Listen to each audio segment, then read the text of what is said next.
Greetings, dear subscribers and casual listeners of my channel. The world of Harry Potter is famous not just for its magic, but for its characters, vivid, complex, unforgettable. There are many of them, and each one deserves our attention. But as is often the case, in the shadows of greatness remain those who are just as intriguing, their stories simply told in whispers. Today I propose we set the record straight and shine a light on those characters who may not have basked in the spotlight, but certainly deserve your attention. Enjoy the journey, and let's dive in. Number 1, Kreacher, the house elf with a broken heart. At first glance, Kreacher seems grumpy, surly, perpetually dissatisfied. His disdain for the Order of the Phoenix, his love for the old ways, and especially his betrayal of Sirius in Book 5, nearly make him an antagonist among the good guys. But everything changes in Book 7. We learn how Voldemort used him to test the Horcrux's defenses, and how the elf, despite pain and fear, tried to fulfill his true master's last request, Regulus Black's. From that moment on, Kreacher is revealed to be something more, loyal, wounded, and quietly noble. He's no longer a background character, but a living symbol of memory and love. Number 2, Percy Weasley, the idealist who got it wrong. In the films, his story is nearly erased, but in the books, Percy is a layered and conflicted character. Intelligent, ambitious, a firm believer in structure and authority. When faced with a choice, he turns away from his family, sides with the ministry, and refuses to see the truth. Yet just before the Battle of Hogwarts, he returns. With tears, apologies, and a late but heartfelt sense of remorse. That moment is one of the most powerful in the entire series. Even in a family as strong as the Weasleys, cracks appear, and even they learn to forgive. It's a shame this never made it to the screen. Number 3, Viktor Krum, a star who doesn't blind. He's a celebrity, a world-class athlete, a Triwizard champion, but Viktor Krum turns out to be far from the arrogant jock everyone expects. He doesn't flaunt his fame, doesn't look down on others, and never plays for the crowd. He chooses Hermione, smart, grounded, a far cry from the stereotypical starlet. And in that choice lies the heart of Krum. His kindness, level-headedness, and quiet simplicity make you see him in a new light. Sadly, he appears only briefly and then vanishes, but never forgotten. Number 4, Luna Lovegood, a voice beyond the chorus. Eccentric, gentle, unlike anyone else. Luna stood out from the very beginning. Her looks, her speech, her beliefs, everything about her made people smile or frown in confusion. But behind the oddities shone real light. She was a loyal friend, a fearless witch, and could comfort others almost like Dumbledore himself. Her eulogy at Dobby's grave, her presence in Dumbledore's army, her gift of seeing the essence while others focused on the surface, all this makes Luna one of the most special characters in the series. Number 5, Rita Skeeter, a shark with a quill. Rita doesn't wear black robes or cast killing curses. Her weapon is the quill, fast, venomous, and always ready to twist the truth for a headline. Her articles ruined lives. Hagrid, Hermione, even Dumbledore all felt the sting of her parchment terrorism. And yet, for all her toxicity, Rita is brilliant in her own way. She doesn't serve Voldemort, she's not part of the darkness, but she's also devoid of any moral compass, and in that contradiction lies her uniqueness. Number 6, Regulus Black, a hero in the shadows. Sirius's younger brother, the pride of the Black family. He was young, pure-blooded, ideologically correct. He joined the Death Eaters, believing in power and greatness, but unlike many, he saw the truth. He learned of the Horcruxes, dared to rebel, and died alone trying to destroy one. No one witnessed his bravery, no one applauded, only Kreacher remembered. Only Harry would later understand the weight of his actions. A true hero is the one who does what's right, even if no one ever knows. Number 7, Kingsley Shacklebolt. The minister we underestimated. In the films, he's just another fighter. But in the books, Kingsley is brain, power, calm, and skill. He's an agent, an aura, a member of the Order. He protected the truth, fed the ministry false leads, and stood by those who resisted. And in the end, when the darkness was defeated, he became Minister for Magic. Not a headline-grabbing hero, just the man who always did what was needed, reliable, wise, unshakable.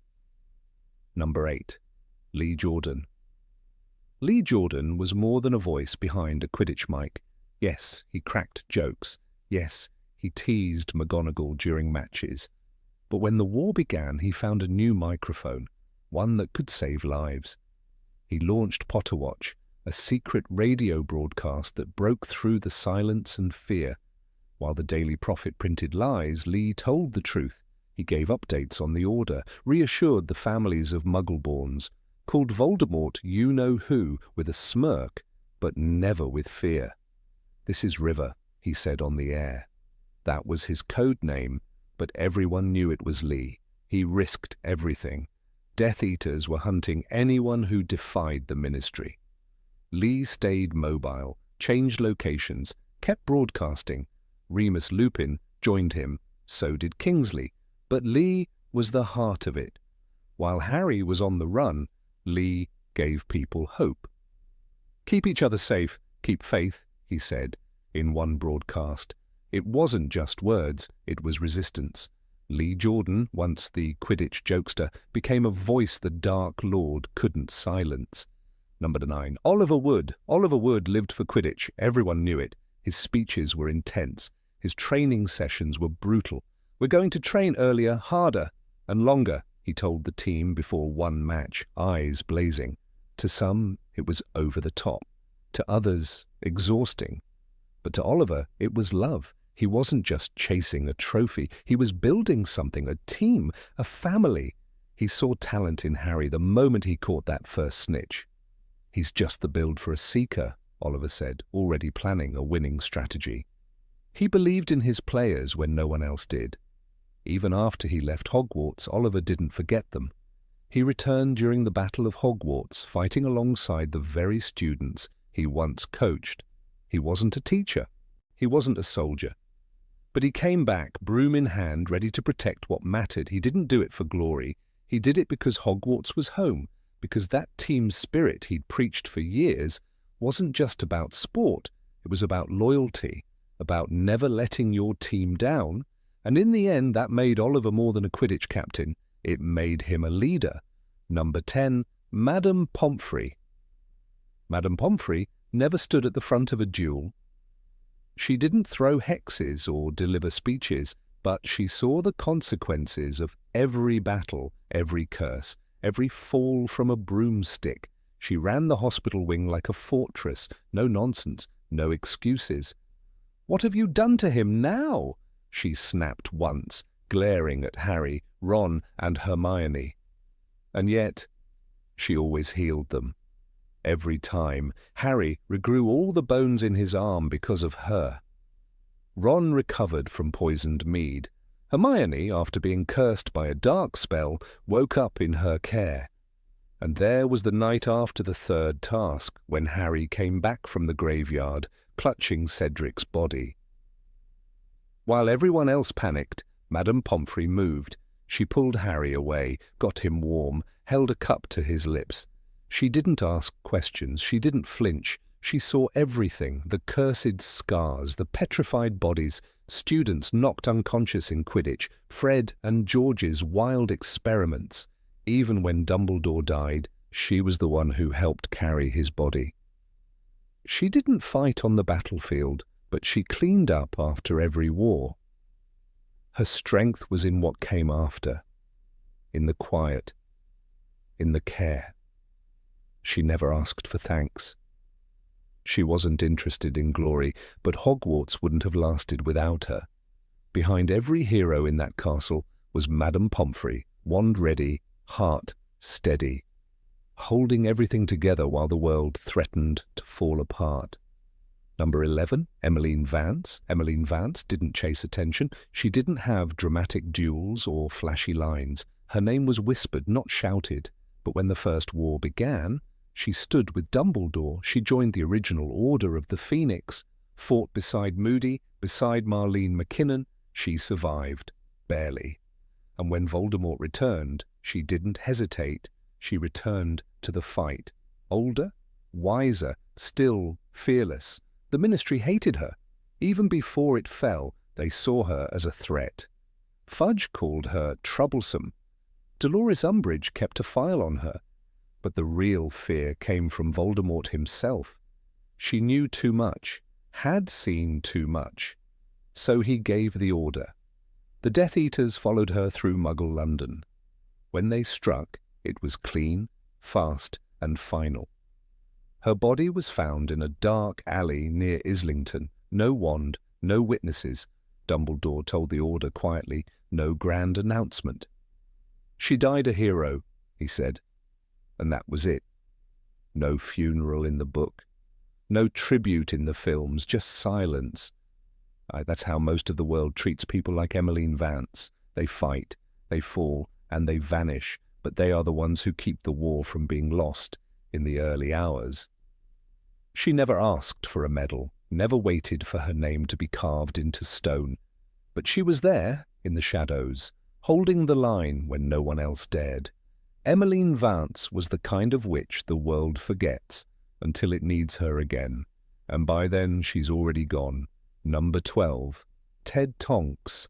Ted Tonks never played by their rules. He was a Muggle-born. He married Andromeda Black, one of the proud daughters of a pure-blood dynasty.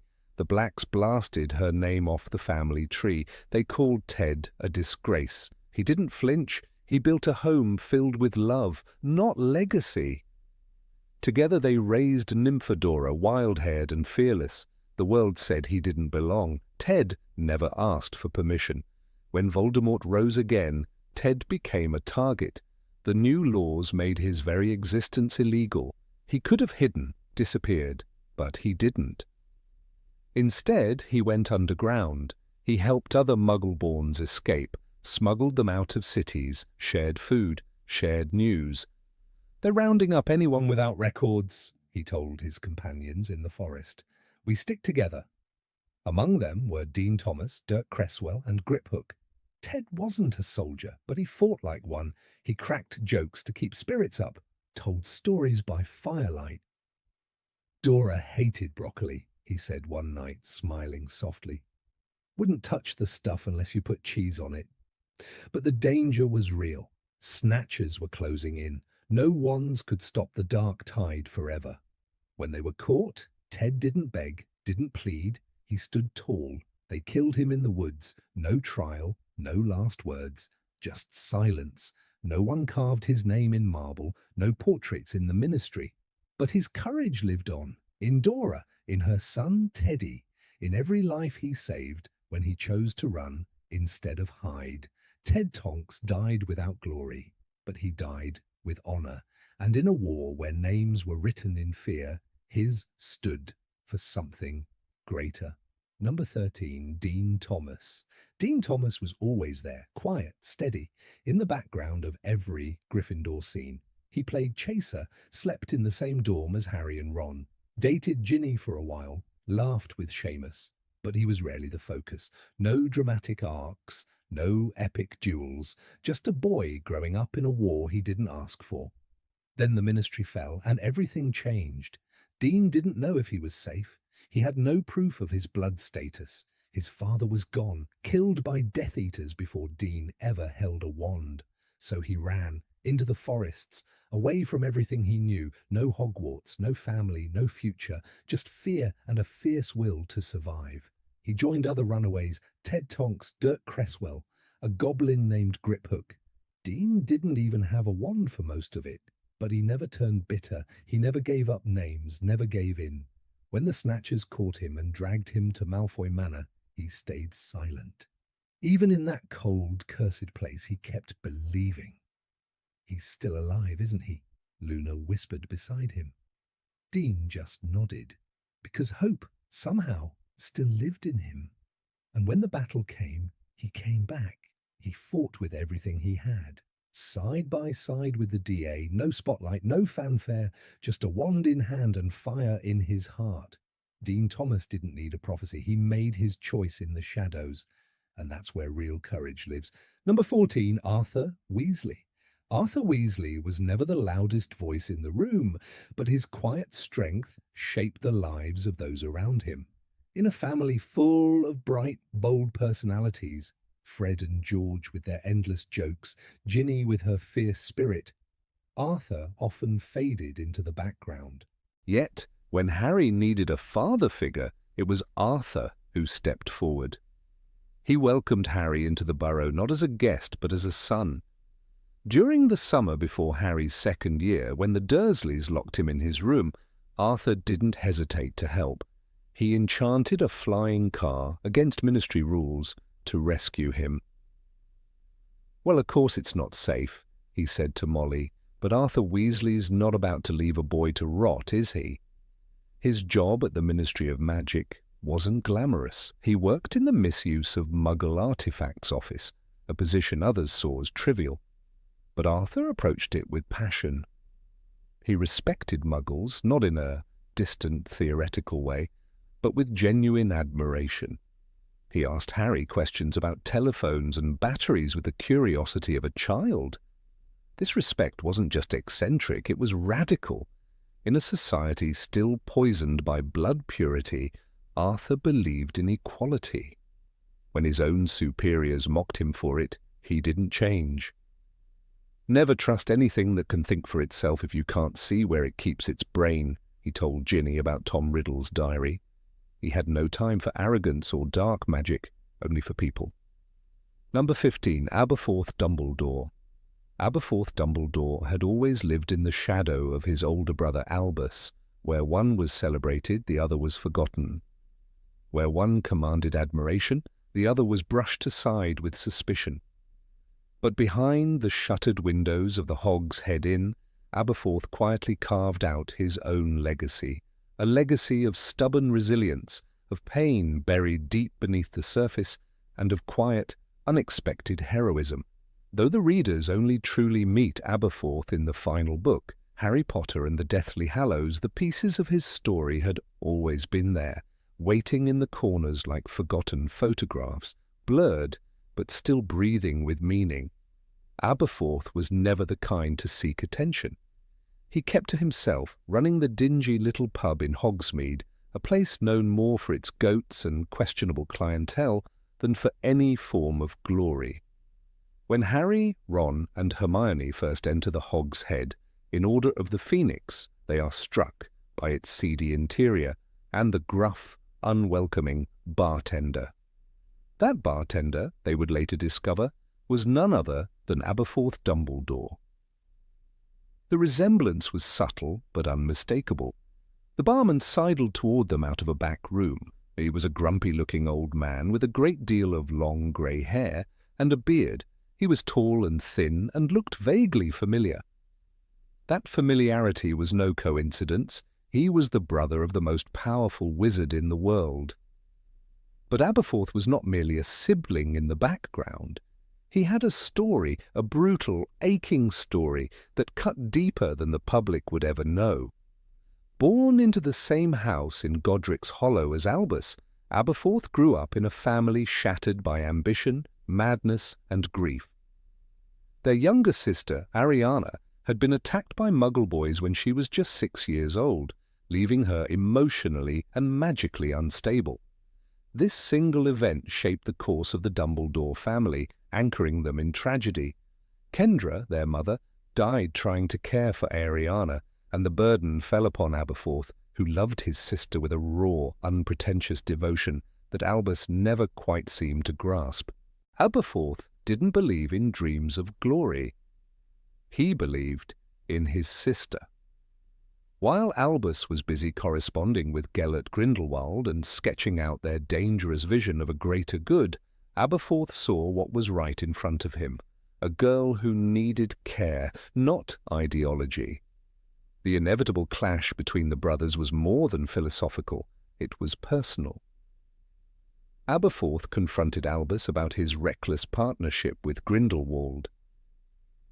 "I told him what I thought of him, all right," he would later say bitterly to Harry, "that he was no better than the rest of them." The confrontation escalated into a three-way duel between Albus, Aberforth, and Grindelwald. In the chaos, Ariana was killed. "She was there," Aberforth whispered, his voice cracked with years of pain. "She couldn't control it. Something went wrong." No one knew whose spell had struck her. That uncertainty became a festering wound that neither brother could ever fully heal. By the time Harry meets Aberforth properly in Deathly Hallows, the man before him is a portrait of bitterness and disillusionment. And yet, in the folds of that bitterness lies something nobler: loyalty, courage, and a fierce protectiveness. When Harry and his friends are caught, apparating into Hogsmeade, and are nearly seized by Death Eaters, it is Aberforth who comes to their rescue. He pulls them into the safety of the Hog's Head, vanquishes the Death Eaters, and despite his scathing opinion of Albus, chooses to help the very mission his brother began. "I'm not my brother," he says sharply. "I'm not Albus. He gave me a job to do, and I've done it, that's all." But that's not all, not even close. Aberforth's role in the Battle of Hogwarts cannot be overstated. It was through the two-way mirror, one half in his possession, the other given to Harry by Sirius Black, that he monitored the trio's safety. When Harry called out for help, Aberforth answered. He sent Dobby to Malfoy Manor, an act that saved them all, but cost the house elf his life. And when the time came to fight, Aberforth did not hesitate. He opened a secret tunnel behind the portrait of Ariana, allowing Harry, Ron, and Hermione to re-enter Hogwarts undetected. The tunnel led straight into the Room of Requirement, a secret lifeline for Dumbledore's army. That moment, when Neville Longbottom crawls out of the tunnel into the room and shouts, "You're not going to believe who's just outside," marks a turning point in the battle. Aberforth, the forgotten Dumbledore, had become the linchpin of resistance. In a world where courage was often cloaked in spectacle, Aberforth's bravery was quieter, grittier. He stood in the shadows, doing the work others wouldn't or couldn't do, and when it came time to fight, he fought not for politics, not for legacy, but for people. The complexity of his relationship with Albus emerges most poignantly in his conversations with Harry. Unlike others, Aberforth dares to question the saintly image of his brother. He points out Albus's flaws, his manipulations, his secret ambitions. "You knew him," he tells Harry. "Did you know my brother, or did you just think you did?"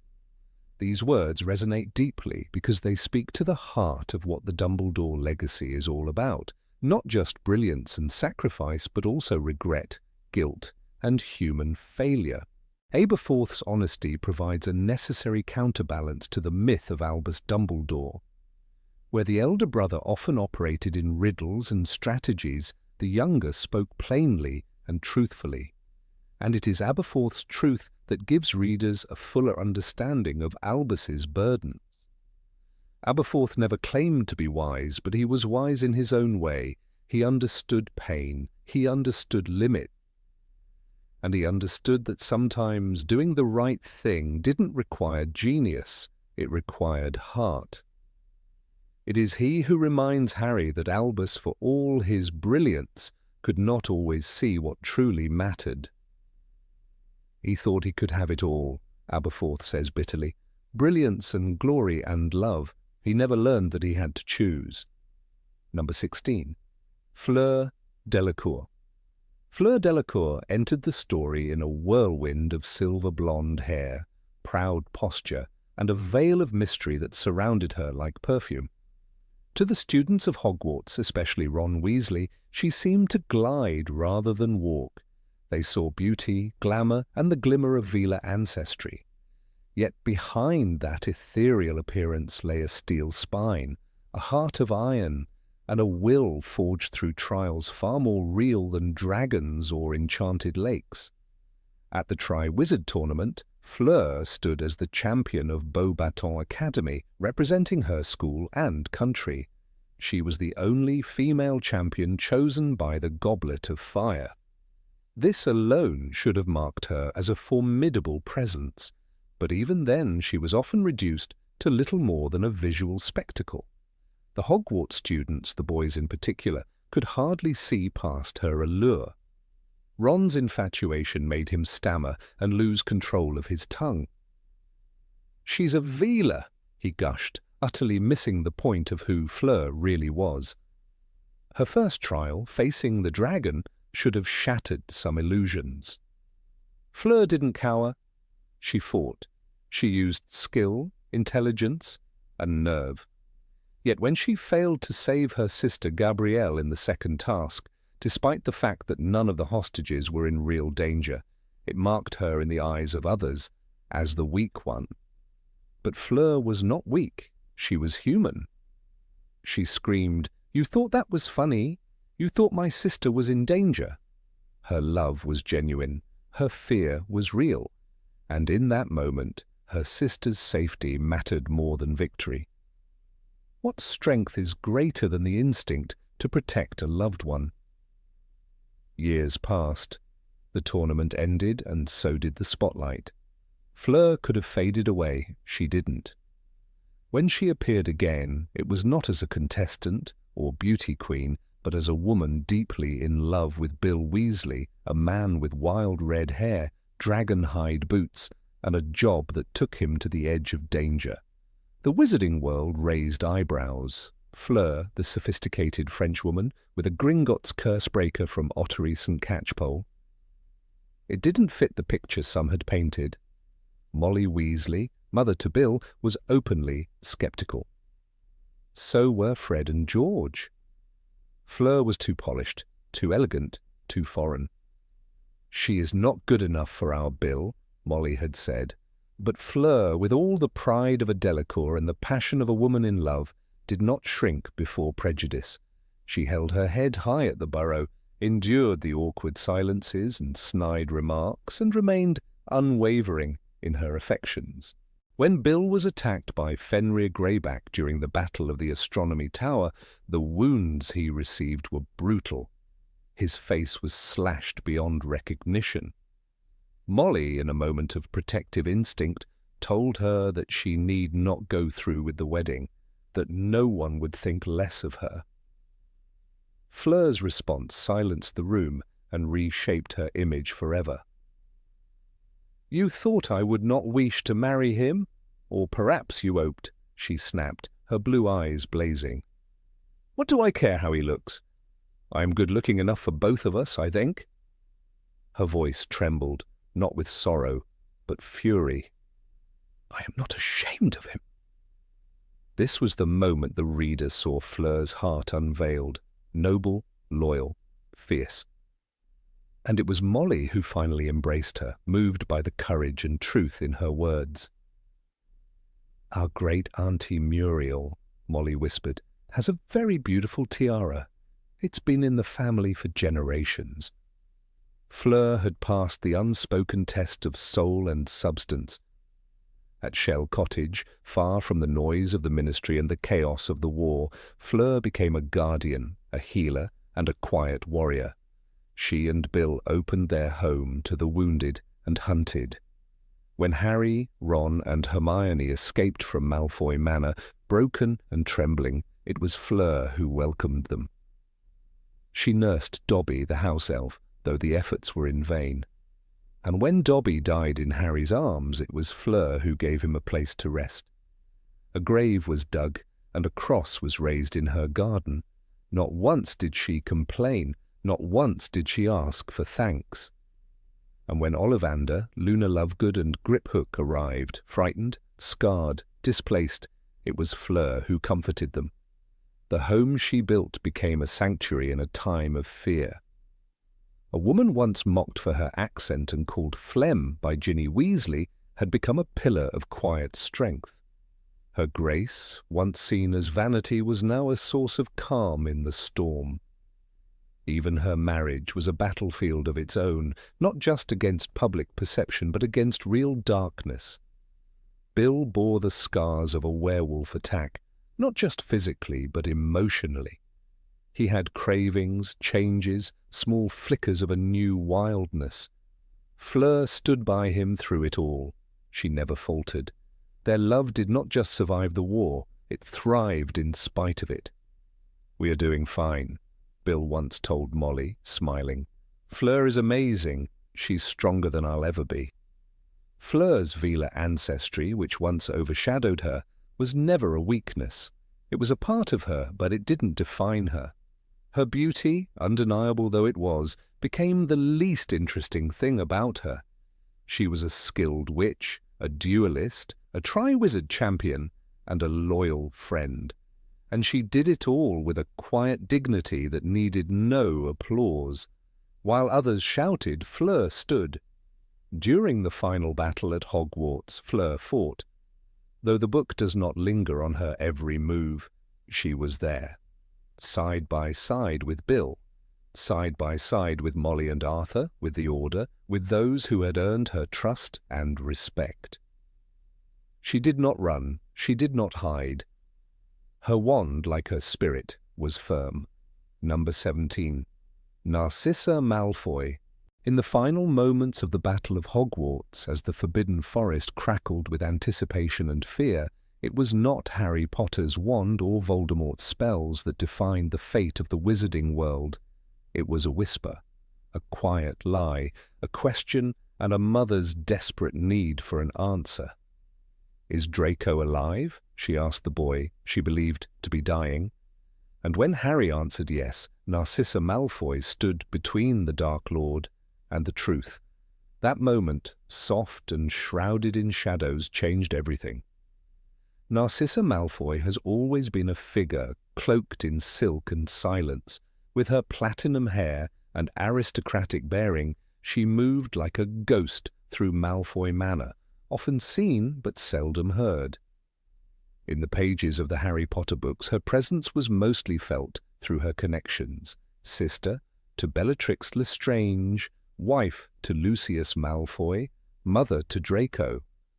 But Rowling, with careful subtlety, left a trail of moments that revealed the depth of this seemingly cold and proud woman. And the most powerful of those moments occurred in the Forbidden Forest, when Narcissa chose her son over her master. In the films, Narcissa's character is barely explored, and Helena Bonham Carter's wild, fire-eyed portrayal of Bellatrix casts such a vivid shadow that Narcissa fades into the background.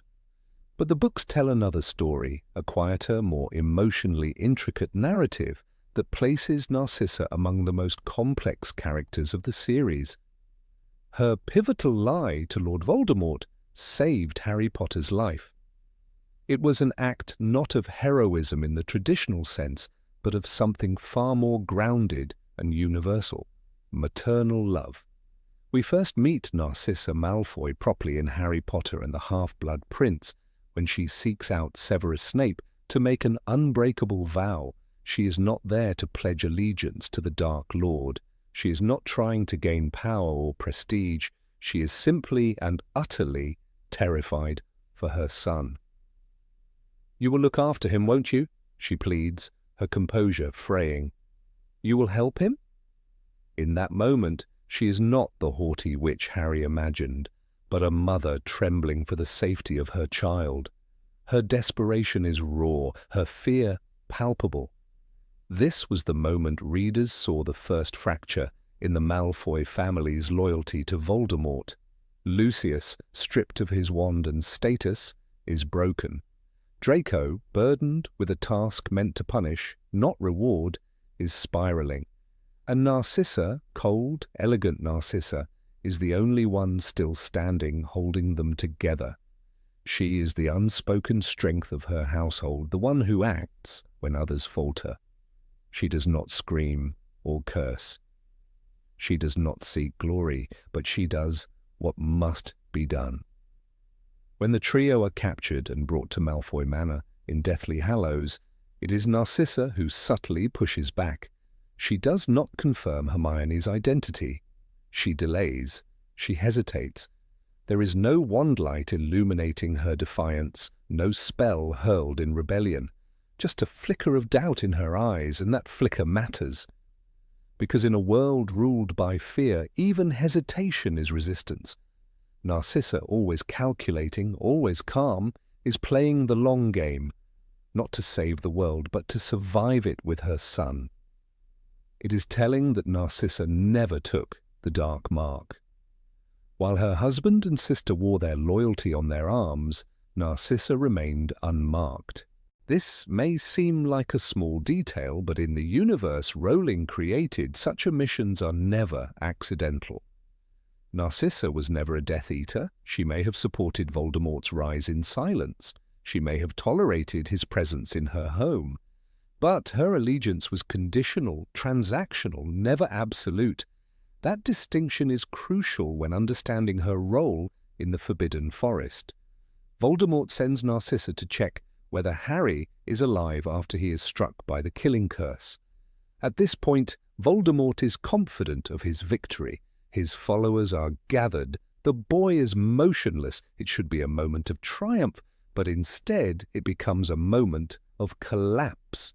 Narcissa bends down, her hand brushing against Harry's chest, and in the stillness of that dark forest she whispers, "Is Draco alive?" This is not the question of a loyal servant. This is not a soldier verifying the status of her enemy. It is a mother, torn by fear. Her question cuts through years of ideology, bloodlines, and blind allegiance. It reduces the war to its most human form, a parent's love for their child. Harry, alive but still, sees the opportunity.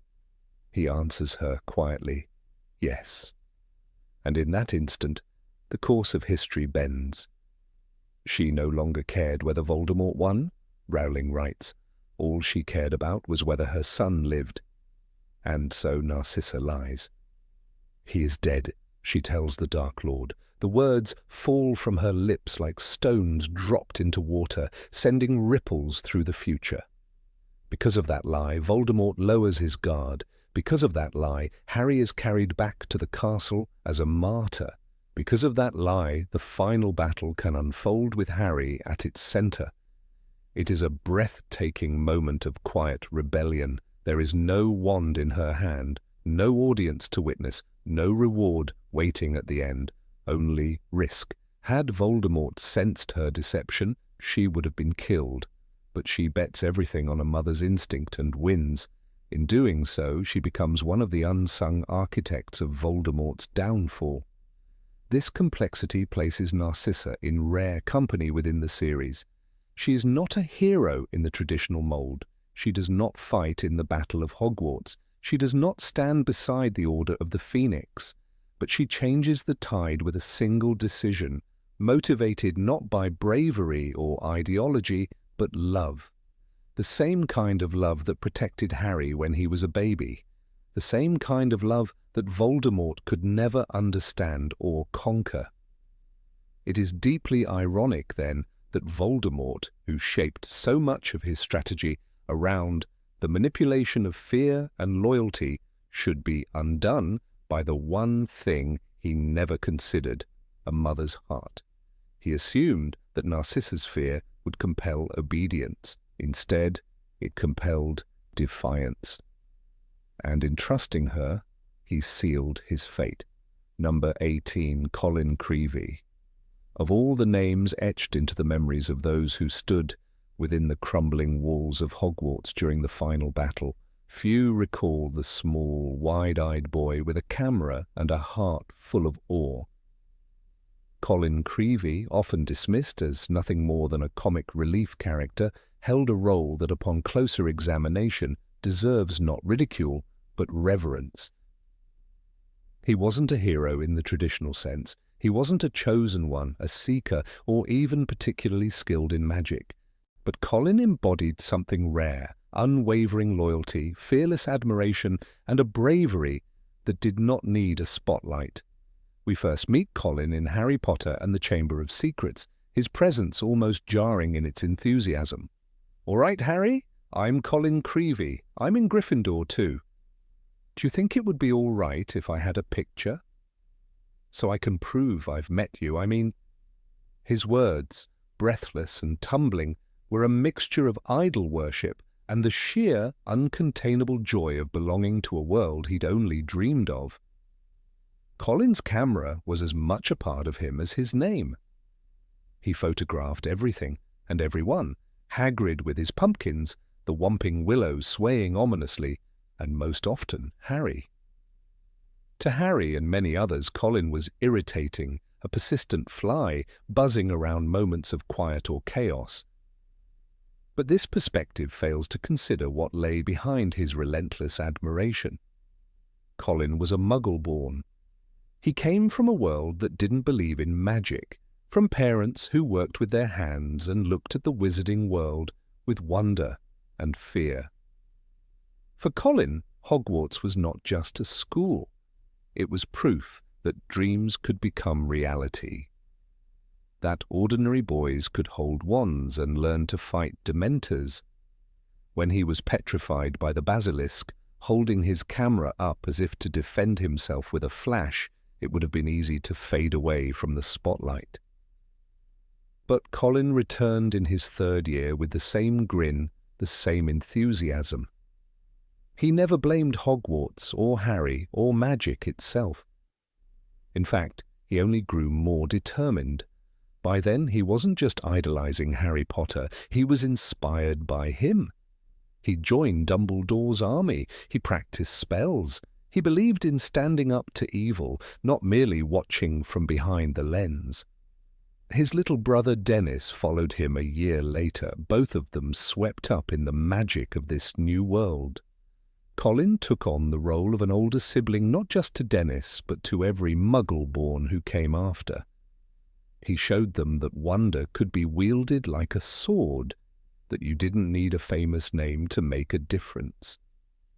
He wasn't loud in the way Fred and George were, nor talented like Hermione, but Colin worked harder than most. In Harry Potter and the Order of the Phoenix, while the Ministry refused to acknowledge Voldemort's return, and Umbridge twisted the school into a place of fear, Colin stood firm. He was part of the resistance. He listened to Harry when others mocked him. When Dumbledore's army formed, Colin didn't hesitate. He joined not just because of his admiration for Harry, but because he knew what was right. He had grown, still enthusiastic, still slightly awkward, but now with purpose. In the shadows of those final chapters, as the war crept into the school's hallowed halls, Colin made a choice that few would expect of someone so small, so often overlooked. Professor McGonagall had ordered all underage students to evacuate. Colin was only 16. He was supposed to leave. He was supposed to find safety, to return to his family. But Colin didn't leave. He snuck back in. There's something painfully beautiful about that decision. Colin Creevey, the boy with the camera, the boy who once squealed at the sight of a famous wizard, chose to die for a cause greater than himself. He wasn't required to fight. He wasn't asked, but he showed up anyway. Not as a photographer, but as a soldier. When Harry sees his body after the battle, ruling rights, and right next to him, sprawled face down, lay Colin Creevey. No bigger than a child he seemed. His eyes were closed, his hands clutching his wand. Harry felt a deep ache in his chest as he bent down. No, not Colin. It's a moment that passes quickly in the narrative, a single line in a sea of death. But for those paying attention, it's enough to shatter the heart. Colin could have been safe. He could have lived a long life, taken more pictures, told stories of the time he met Harry Potter and survived the basilisk. But he chose a harder road. He chose to fight against an army that would have erased him from existence. Voldemort's hatred for Muggleborns meant that Colin was always in danger, but instead of hiding, he faced that hatred head-on. What's perhaps most haunting is the silence that follows his death. No one sings Colin's praises. No monument is erected in his honor. There are no grand speeches, no detailed eulogies. He dies as he lived, in the background. But heroes are not always celebrated in life or in death. Sometimes they simply do what is right and vanish, leaving behind echoes of courage for others to follow. It's easy to remember the deaths of characters like Dobby or Fred Weasley, figures with larger narrative arcs, more dramatic farewells. But Colin's death carries a different weight. It's the weight of innocence lost. The weight of a child who wanted nothing more than to belong, who gave everything for that belonging, and who ultimately died trying to protect it. Imagine Dennis receiving the news. Imagine a mother and father who once smiled proudly as their son talked of magic and mystery, now standing at a grave. Colin died without glory, but his sacrifice is one of the most sincere in the series. There was no prophecy written about him, no fame awaiting him. Only belief. Only love. In a story filled with prophecies, chosen ones, and destinies, Colin's story is one of choice, pure and uncalculated. He didn't have to fight, but he did. That's the kind of bravery that defines a Gryffindor. The Sorting Hat did not make a mistake. Perhaps the wizarding world failed Colin. Perhaps the school that was meant to protect him was too focused on grander heroes to notice the small ones. But readers don't have to make the same mistake. We can remember him not as a pest or a punchline, but as a boy who saw magic and wanted to preserve it. Not in pictures, but in action. He began with a camera, always on the sidelines, documenting history. In the end, he became part of it. His story serves as a quiet reminder that even the smallest voice can echo through the darkest times. He reminds us that courage isn't always loud. Sometimes it's a whisper in the face of death that says, "I'm not going anywhere." So the next time you reread the series, pause at that moment. Pause when Harry finds Colin's body. Picture him, not as a caricature, but as a boy holding a wand with both hands, eyes closed, heart full. Remember that he stayed when he could have run. Remember that he died so others could live. And perhaps in remembering Colin Creevey, we remember the very essence of what it means to be part of this magical world. Not power, not fame, but love, loyalty, and the courage to stand when standing means everything. Number 19, Charlie Weasley. Of all the Weasleys, there is one whose shadow burns hotter than most, not from fame or mischief, but from dragon fire and the quiet thrum of a life lived on the edge. Charlie Weasley, the second eldest son of Arthur and Molly, never sought the limelight.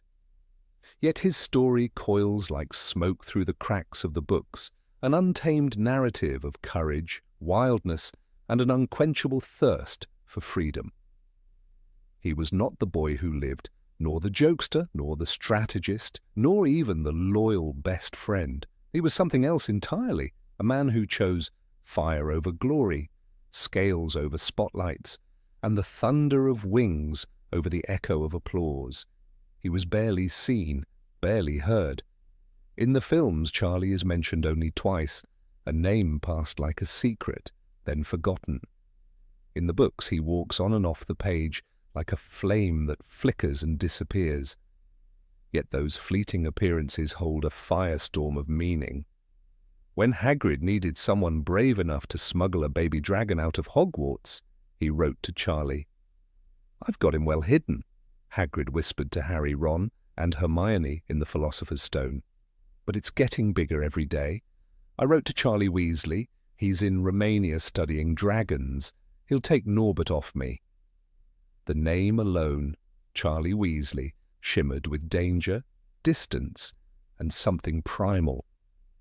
By the time Norbert was soaring off into the night sky, carried by Charlie's friends through the shadowed air of the Forbidden Forest, we already understood that Charlie was part of a different world. Not one of school corridors and house cups, but of scorched skies, flaring wings, and the deafening roar of beasts ancient as time. Romania was his home, a far cry from the burrowed comfort of Ottery St. Catchpole. While his siblings forged their paths in London, Hogwarts, or even Egypt, Charlie carved a life at the edge of the known magical world, working in a dragon sanctuary where burns were a daily risk and bravery was second nature. What kind of boy chooses dragons over people? What kind of man prefers solitude, danger, and magical creatures to fame and fortune? The answer lies in those subtle glimpses we get of Charlie's character. In Goblet of Fire, he returns to Hogwarts to assist with the first task of the Triwizard Tournament. Harry, already panicked about the idea of facing a dragon, is comforted by Charlie's no-nonsense demeanour. "Charlie's been working with them for years," Hagrid tells Harry. "He knows what he's doing." When Harry finally lays eyes on the dragons, the deadly Hungarian horntail, the snarling Chinese fireball, the mist-breathing Swedish short snout, and the dangerous Welsh green, Charlie is right there, firm-handed and sharp-eyed, guiding the handlers with a quiet authority. He isn't just a Weasley, he's a dragon master. There's something profoundly admirable in Charlie's choices. He was a talented Quidditch player at Hogwarts, even offered the chance to play professionally. Oliver Wood once lamented, "He could have played for England if he hadn't gone off chasing dragons." But Charlie chose a different kind of glory. Not one earned in stadiums, but one forged in fire and ash. His career was not paved with screaming fans or gold-laced contracts, but with danger, duty, and discipline.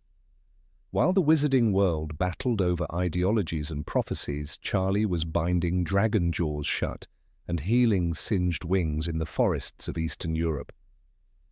Charlie's bravery wasn't theoretical. When the time came, he answered the call to war without hesitation. He returned to Britain to fight alongside the Order of the Phoenix, helping to recruit allies abroad and standing firm in the final battle for Hogwarts. Bill, his older brother, often stood in the political realm, marrying Fleur Delacour and fighting at Gringotts. But Charlie's strength was more elemental. When he arrived for the Battle of Hogwarts, it wasn't with fanfare but with resolve. He didn't seek credit but gave everything he had. That's who Charlie was, a warrior in silence. What makes Charlie so captivating is not just what he did, it's what he represents. He's the path not taken, the son who could have had glory but sought meaning, the brother who had strength but chose gentleness. In a family full of extraordinary characters, from Fred and George's anarchic genius to Percy's rule-bound ambition, Charlie is the quiet flame. Not extinguished, just burning elsewhere. Even his parents seemed to accept his distance. Molly never fretted over Charlie the way she did over Percy's choices or Ron's insecurities. She knew, perhaps more than the others, that Charlie was living a life both dangerous and honourable. One of the most poignant moments comes during Order of the Phoenix, when the Weasley children are gathered at Grimmauld Place. "Charlie's coming too," says Mrs. Weasley in passing. There's no fanfare, no description, just a name. Yet for those paying attention, that name crackles with anticipation. Charlie, who has been in Romania all this time, is now returning. Not for dragons, but for duty. He arrives not as a hero, but as a soldier. His absence is as loud as his presence. Unlike other Order members, Charlie doesn't give speeches or teach dueling. He appears in the margins, organising support, rallying creatures, preparing the fight that others would one day wage. In Half-Blood Prince, when Bill is mauled by Fenrir Greyback, it's Charlie who comes home to be with his family. He doesn't speak often, but when he does, he shows depth and insight.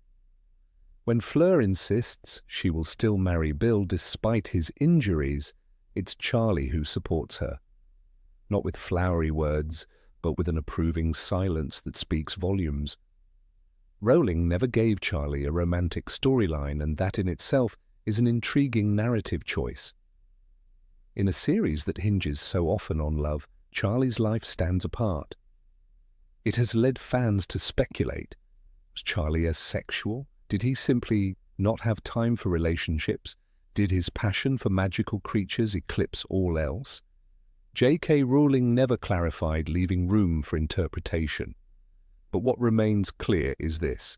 Charlie's heart burned for dragons, and that love was enough. There's power in that kind of devotion, pure, undistracted, and true. Even among the dragons, Charlie's courage was unmatched. The very creatures he worked with were some of the most dangerous in the magical world.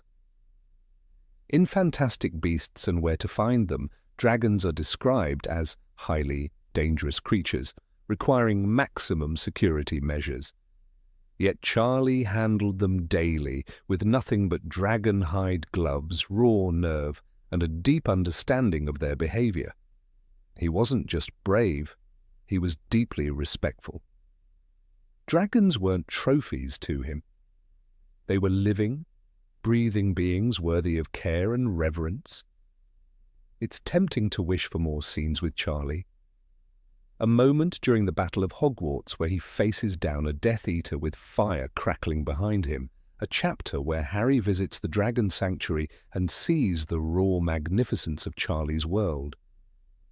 But perhaps part of Charlie's magic is that he remains untamed.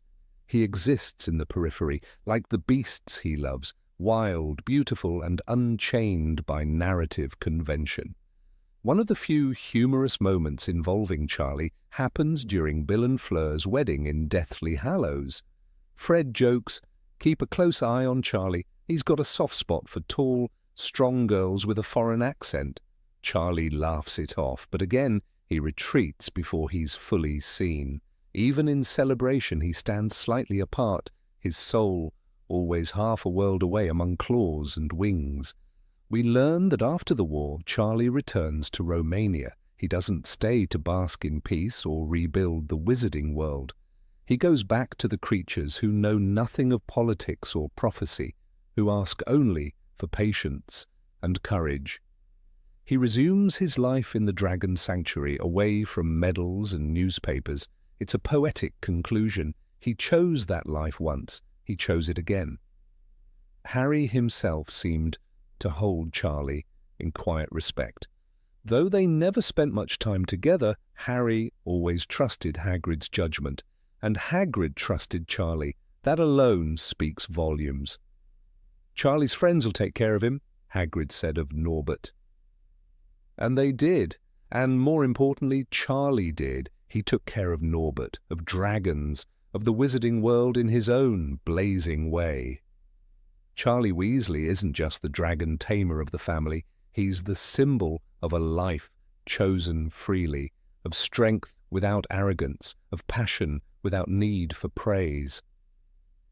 In a world obsessed with the prophecy of one boy, Charlie reminds us that heroism comes in many forms. Sometimes it wears armor, sometimes it rides a broomstick, and sometimes it wears a scorched leather coat, smells faintly of brimstone, and carries a dragon bite on the arm. He never had a famous duel. He never won the Triwizard Cup. He never ran for minister or discovered a new spell. But in his quiet, perilous, blazing life, Charlie Weasley became one of the most unforgettable characters in the wizarding world. Not because he asked for our attention, but because he earned it without ever saying a word. And if you look up, far in the Carpathian Mountains, you might still catch a glimpse of a man with red hair and fire in his heart, walking among dragons as if he were one of them. Number 20, Peeves. Of all the unseen ghosts that linger between the pages of Harry Potter, perhaps none leaves a louder echo than Peeves the poltergeist. Though entirely absent from the films, this chaotic spirit is a constant disruptive presence in the books, an agent of mayhem, pranks, and sudden explosions of hilarity. Yet beneath the jokes and jingles lies a deeper character, one of unexpected loyalty and peculiar courage. Peeves may never have been given a physical form on screen, but in the minds of readers he dances riotously through the corridors of Hogwarts, forever untamed and unforgotten. From the moment Harry first stepped into the enchanted halls of Hogwarts, Peeves was already wreaking havoc. In Harry Potter and the Philosopher's Stone, Harry and Ron meet him on their very first night, just as they're attempting to sneak back to their dormitory. Peeves, gleeful at the sight of rule-breaking first years, threatens, students out of bed down the charms corridor." He doesn't whisper it, he shouts it, delighted to stir up trouble, to summon Filch with all the enthusiasm of a child rattling a hornet's nest. This is Peeves, unrestrained, unreasonable, and utterly invested in the chaos of Hogwarts life. He's not a ghost, though he's often mistaken for one. Nearly headless Nick, the ghost of Gryffindor House, makes that distinction clear. Peeves isn't a ghost, Nick tells Harry in Chamber of Secrets. He's a poltergeist. Unlike ghosts, poltergeists are spirits born of mischief and disorder. They feed on energy, on noise, on youthful exuberance. And Hogwarts, a school teeming with magical adolescents, is the perfect playground for a spirit like Peeves. He's a product of the school as much as the moving staircases and talking portraits. But what makes Peeves more than a mere prankster is the sheer inventiveness and absurdity of his actions. He doesn't just throw ink bottles or drop water balloons, he weaponizes chaos into art. One time he fills the corridors with chalk dust and sneezes violently to cover anyone nearby in white powder. Another time he floats above students, pelting them with pieces of chalk while singing, "Oh, Potter, you rotter! Oh, what have you done? You're killing off students. You think it's good fun." It's crude, it's obnoxious, but it's deeply original and unmistakably Peeves. Professors live in constant frustration with him. Professor McGonagall, strict and usually composed, once shouted, "Peeves, it unscrews the other way," only to realize she had given him instructions on how to further dismantle a chandelier. Filch, the cantankerous caretaker, hates him more than anyone. Their relationship is one of eternal warfare. Peeves delights in making Filch's life miserable, often pelting him with trash or locking him in broom cupboards. Filch in turn petitions Dumbledore again and again to banish the poltergeist, but to no avail. Dumbledore's approach to Peeves is curious. While most of the staff regard him as a pest, Dumbledore treats him with a kind of amused tolerance. He never seems surprised or bothered by Peeves's antics. In fact, it is telling that Peeves never directly attacks or insults Dumbledore. There's a strange kind of respect there, a silent acknowledgement of power or understanding. It's never fully explained, but it gives depth to their relationship. Peeves, the eternal child, and Dumbledore, the benevolent headmaster who sees purpose even in disorder. Yet it's in Order of the Phoenix that Peeves begins to reveal new layers.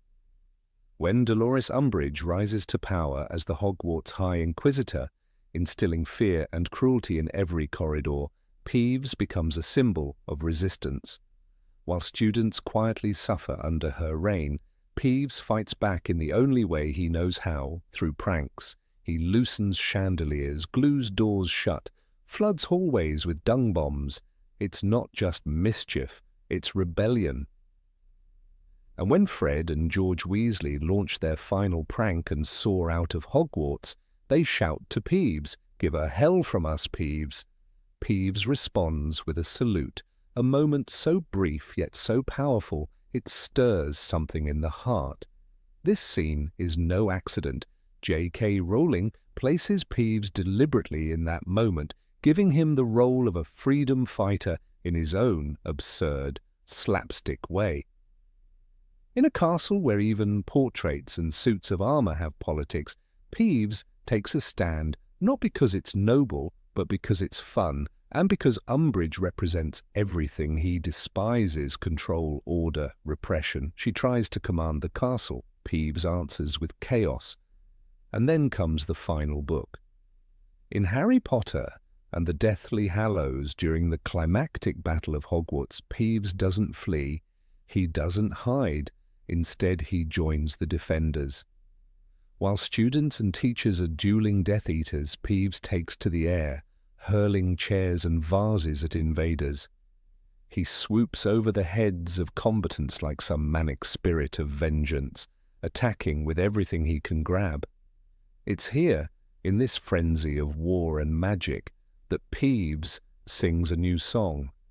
We did it, we bashed them, we Potters the one, and Voldy's gone mouldy, so now let's have fun. It's a triumphant moment. He sings not to mock, but to celebrate. For once, his chaos isn't disruptive. It's cathartic. It's joy in victory, the uncontainable delight of a child who has outlived the bully. It's the voice of Hogwarts itself, defiant, playful, and fiercely alive.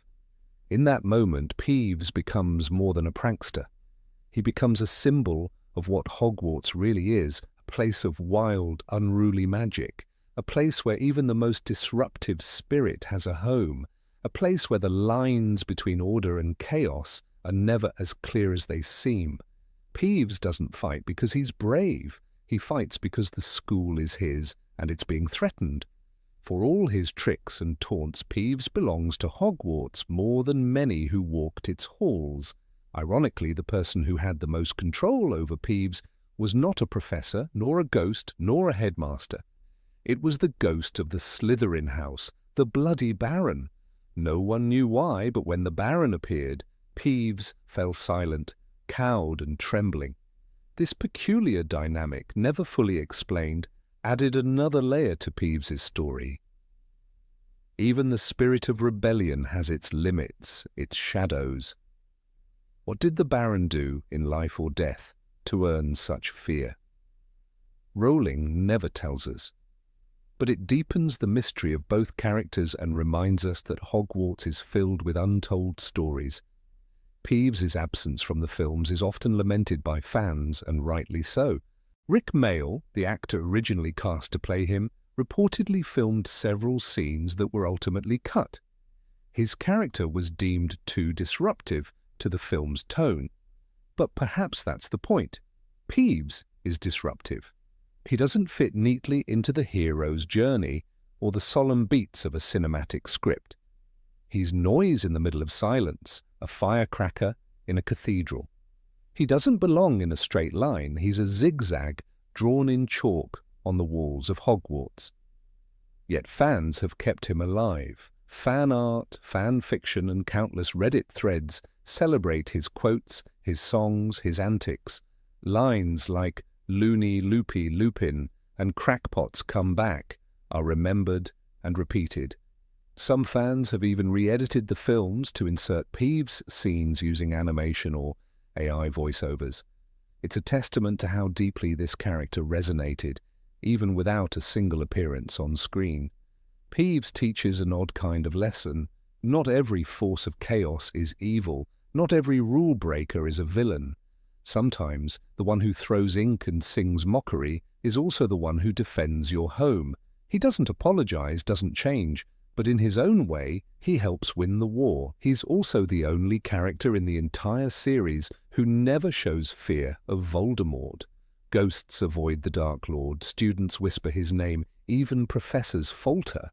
But Peeves, he calls him Voldy and sings about his defeat with unfiltered glee. There's a freedom in that, a joy, a refusal to let terror rule the corridors. Peeves laughs at fear, and laughter in a world shadowed by death is a powerful thing. One can't help but imagine what the Battle of Hogwarts looked like through Peeves's eyes. A school he loved under siege, students he tormented now bravely fighting, teachers he annoyed now dueling with death, and Peeves, invisible to most, throwing down a cupboard from mid-air onto a Death Eater, cackling with the glee of rebellion. It's absurd, it's surreal, and it's perfect. His songs are silly, yes, but there's poetry in them. Dark poetry sometimes, satirical. They are the songs of a castle that breathes, of walls that listen, of a history written in jokes and curses. Oh, what fun it is to bounce in trousers made of jelly. May sound nonsensical, but in Peeves's world it's a victory cry, a declaration of independence from seriousness. And when the dust settles and Voldemort is gone, who remains? Peeves. Still floating through the halls, still singing nonsense, still stealing hats and chasing Filch. The war ends, but Peeves remains the same. He doesn't grow or mature or learn a lesson. He's not meant to. He's the spirit of mischief made flesh, or near enough. Perhaps that's why he endures. In a series filled with heroes and villains, sacrifices and scars, Peeves is something else entirely. A reminder that joy, even wild and unruly, has a place in the fight, that pranks can be weapons, that songs can be spells, that laughter can be armor. Peeves never bowed, never broke, never backed down, and when the time came, he chose a side, the side of Hogwarts. He may not have been in the films, but in the books, he never stopped flying. Number 21, Andromeda Tonks. Of all the silent heroes scattered across the pages of the Harry Potter series, few embody quiet defiance and unseen sacrifice like Andromeda Tonks. She is not a name that resonates through the Great Hall at Hogwarts, nor does she stride into battle with a wand raised in a blaze of glory. Yet her courage, her heartbreak, and her unwavering love echo with a deeper intensity. Andromeda, born into the infamous House of Black, should have been another proud daughter of a pure-blood dynasty. Instead, she shattered the expectations of her lineage and rewrote her legacy with choices forged in love, not blood. She was the middle sister between the fiercely loyal Narcissa and the fanatically cruel Bellatrix. In many ways, Andromeda was expected to follow their path, a marriage into another pure-blood family, allegiance to the values of blood purity, and a future entangled in the intricate, cold politics of wizarding high society. But the spark in Andromeda's soul burned differently. Where Bellatrix embraced cruelty and Narcissa cloaked herself in privilege, Andromeda dared to look beyond the fortress of her birthright. She fell in love with a Muggle-born wizard, Ted Tonks, an act of betrayal so grave in the eyes of the Blacks that her name was scorched off the family tapestry. Sirius Black, who also fled the tyranny of his family, once spoke of her with admiration. "My mother blasted me off the family tree," he told Harry in Order of the Phoenix, gesturing to the blackened space on the wall. Andromeda's name's gone too. She married a Muggle-born, Ted Tonks. That single quote, tucked into a moment of family history, is all that the books tell us directly. But what it implies is enormous. Like Sirius, Andromeda was a rebel, but unlike him, she never had a circle of friends to run to, no Order of the Phoenix at the time to join. She made her choices alone and stayed to build a life in exile. Her marriage to Ted was not just a defiance of tradition, it was the beginning of a quiet revolution. Together they raised a daughter, Nymphadora, in a home where love came before lineage. Andromeda taught her daughter to embrace her identity, even when that identity defied expectations. Nymphadora, or Tonks, as she preferred to be called, grew into a vibrant young woman, clumsy, energetic, deeply kind, and proudly half-blood. She joined the Aura Force, a rare honor for someone without a pure, magical ancestry, and later became a fierce member of the Order of the Phoenix. But Andromeda's life, while marked by strength, was also stained by grief. During the Second Wizarding War, Ted Tonks was hunted for being a Muggle-born. He fled, and when the Snatchers caught up with him, they executed him without trial. Andromeda didn't get to say goodbye. Soon after, her daughter and son-in-law Remus Lupin were both killed during the Battle of Hogwarts, leaving behind their infant son, Teddy. Imagine the silence of that house after the war, the grief of a woman who had lost her husband to prejudice and fear, her daughter to war, and was left to raise a child amidst the rubble of everything she once loved. Yet she never broke. She didn't turn bitter or close her doors. She became the quiet guardian of her grandson, offering him a home built on the same values she once risked everything to defend. In a letter found among J.K. Rowling's additional writings, we learn that Teddy Lupin was raised by Andromeda in a loving, stable environment. Though he often visited the Potter household, he grew up surrounded by people who had fought for a better world, and at the heart of it stood Andromeda, no wand drawn, no battles won, but a survivor, a protector. Andromeda's story is not one of spotlighted triumph. She does not receive medals, nor do crowds cheer her name.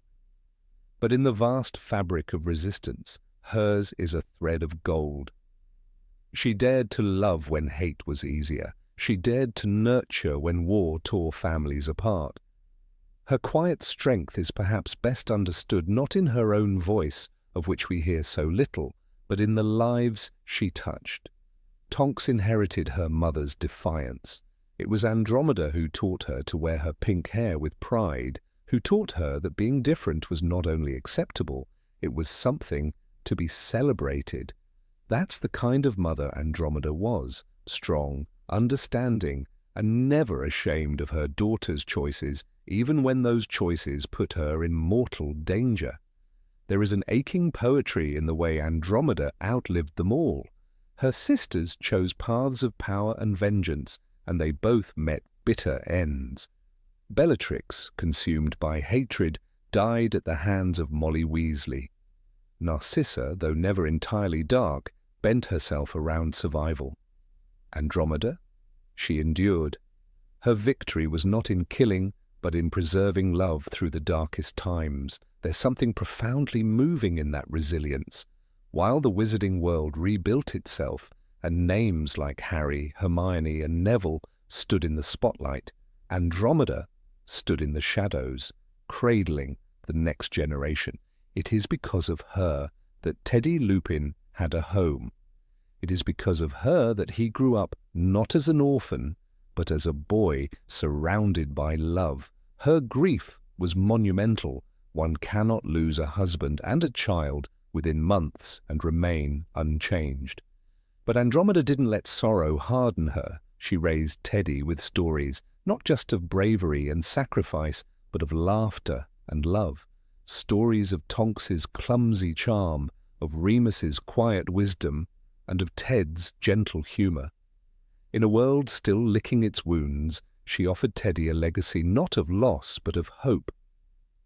This is a woman who, despite having lost everything, never once sought revenge. She didn't go hunting Death Eaters. She didn't demand retribution. She simply carried on with dignity and grace. In the aftermath of 2 wizarding wars where vengeance consumed so many, Andromeda's restraint is its own kind of heroism. It is tempting to imagine Andromeda in her later years, older, lined with sorrow, but never defeated, sitting with Teddy as he asks about his mother. Her voice calm, her eyes steady, as she tells him of the bright-haired girl who turned the world upside down with her jokes and her loyalty, of the man with the tired eyes and the heart of gold, and of a love story that survived even the Black family curse. Andromeda's existence challenges everything her family stood for. She proved that heritage does not define destiny, that love can indeed conquer hate, not with fireworks and spells, but with stubborn gentleness and quiet perseverance. In a family where cruelty was inherited like jewels, she broke the chain. She chose love and paid dearly for it. Yet even in the books her presence is ghost-like. She appears briefly when Harry arrives at her home with Hagrid in Deathly Hallows. She is described as having long dark hair that looked streaked with grey and a strong resemblance to her sister Bellatrix, which startles Harry. But the resemblance ends there. Where Bellatrix exudes madness, Andromeda's presence is solemn and dignified. The house she keeps is a reflection of her spirit, tidy, quiet, and filled with the echoes of those she loved. Teddy Lupin would later become a symbol of post-war healing. In the epilogue of Deathly Hallows, he is seen kissing Viktor Weasley at King's Cross, a young man with his mother's humour and his father's kindness, but behind his smile is the unspoken legacy of Andromeda's sacrifices. Without her, Teddy would have been lost.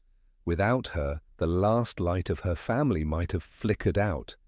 In the grand sweep of wizarding history, Andromeda Tonks is a reminder that not all heroes wear aura badges or lead rebellions. Some bake bread, tell bedtime stories, and carry grief in silence. Some love when it's dangerous. Some raise the future in trembling hands, with nothing but hope to guide them. Her story may not fill pages in textbooks or portraits in Hogwarts, but it lingers in Teddy's laughter, in the survival of a bloodline redeemed, in the idea that love, real love, sometimes lives where no one is looking. Andromeda Tonks, the sister who turned away from darkness, the mother who embraced loss, and the grandmother who carried on, deserves to be remembered, not as a footnote, but as a legacy, because in the end, it was not just spells or wands that rebuilt the wizarding world. It was people like Andromeda, unseen, unsung, unbreakable. Number 22, Ursula Black. Of all the enigmatic figures shadowing the ancient halls of the Black family lineage, few are as quietly influential and mysteriously erased as Ursula Black. Though her name never echoes through the corridors of Hogwarts or appears in the pages of the official books, her presence lingers like a whisper between the cracks of parchment in the Black family tapestry. Positioned discreetly in the oldest branches, marked with faded ink and nearly illegible runes, her name is surrounded by silence. And yet, for those who seek deeper truths within the world of magic, Ursula's story burns like a quiet flame that refused to be snuffed out. Ursula Black was born into the proud, pure-blooded House of Black during a time when the doctrine of blood purity wasn't merely an ideology, it was law. Her father, Phineas Nigellus Black's cousin, was a staunch believer in the supremacy of wizardkind and the necessity of maintaining magical blood untainted by Muggle heritage. Ursula, the only daughter among 3 sons, was expected to follow suit. Her betrothal had been planned by the age of 12 to a cousin in the Rosier family, a strategic move to further entwine the pure lines of blood.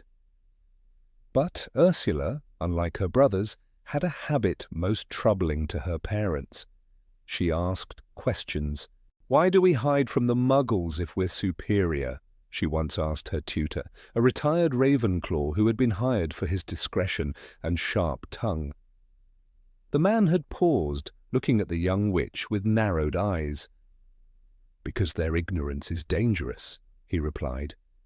"And ours even more so," she whispered back. As she grew older, Ursula's defiance became more subtle and more dangerous. She began frequenting the Muggle villages at the edge of Black family estates in Wiltshire, disguised in simple clothing, posing as a governess or healer. She was drawn not to their magicless lives, but to their humanity. One young Muggle girl named Margaret became her confidant. Ursula taught her to read, helped her mother deliver twins, and, in one moment that nearly exposed her entirely, saved Margaret's life with a burst of wandless magic when a tree collapsed during a storm. This was her first true act of rebellion, using magic to save a Muggle life when the law forbade it and her family would have condemned it. That night, Ursula was confronted by her eldest brother, Septimus Black. "You dare spill our blood for a girl who will die never knowing your worth?" he spat, his wand pointed at her chest. "I dare," Ursula said calmly, "because she'd do the same for me." The fallout was brutal. Her engagement was dissolved. Her name was removed from several family records, and she was confined to her chambers for nearly a year. Her wand was taken, not snapped, for that would have shamed the family publicly, but locked away in her father's vault.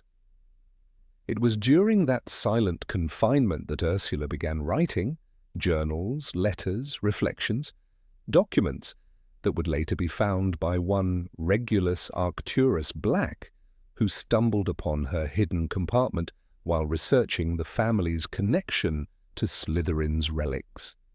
Regulus, drawn to the strength and sacrifice in her words, would later reference the quiet defiance of a woman whose blood ran black but whose heart bled for more.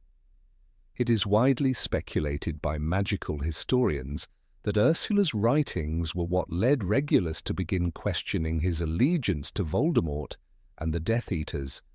They planted a seed that would one day bloom in his decision to betray the Dark Lord, a decision that cost him his life but saved countless others. And Sirius, Ursula's great-grandson, found in her a kindred spirit. Though it is never stated explicitly in the books, J.K. Rowling has confirmed in interviews that Sirius often felt disconnected from his family's ideology, even before he was old enough to articulate why. "My mother used to scream about bloodlines, but I saw how she screamed at Kreacher and realized her pride was just hate in a velvet glove," Sirius said in Order of the Phoenix. The same logic Ursula had written decades earlier. Her influence can be felt most clearly when Sirius ran away from home at age 16 and sought refuge with the Potters. Ursula, whose name had been scrubbed from family gatherings and portrait galleries, would have understood that choice more than anyone. While others saw it as betrayal, Ursula would have called it salvation. "To flee a fire is not cowardice if the fire seeks to burn your soul," she once wrote in a letter found among her hidden belongings. That letter, preserved in Grimmauld Place's attic, would later be discovered by Hermione Granger while cleaning the house with Kreacher in Deathly Hallows.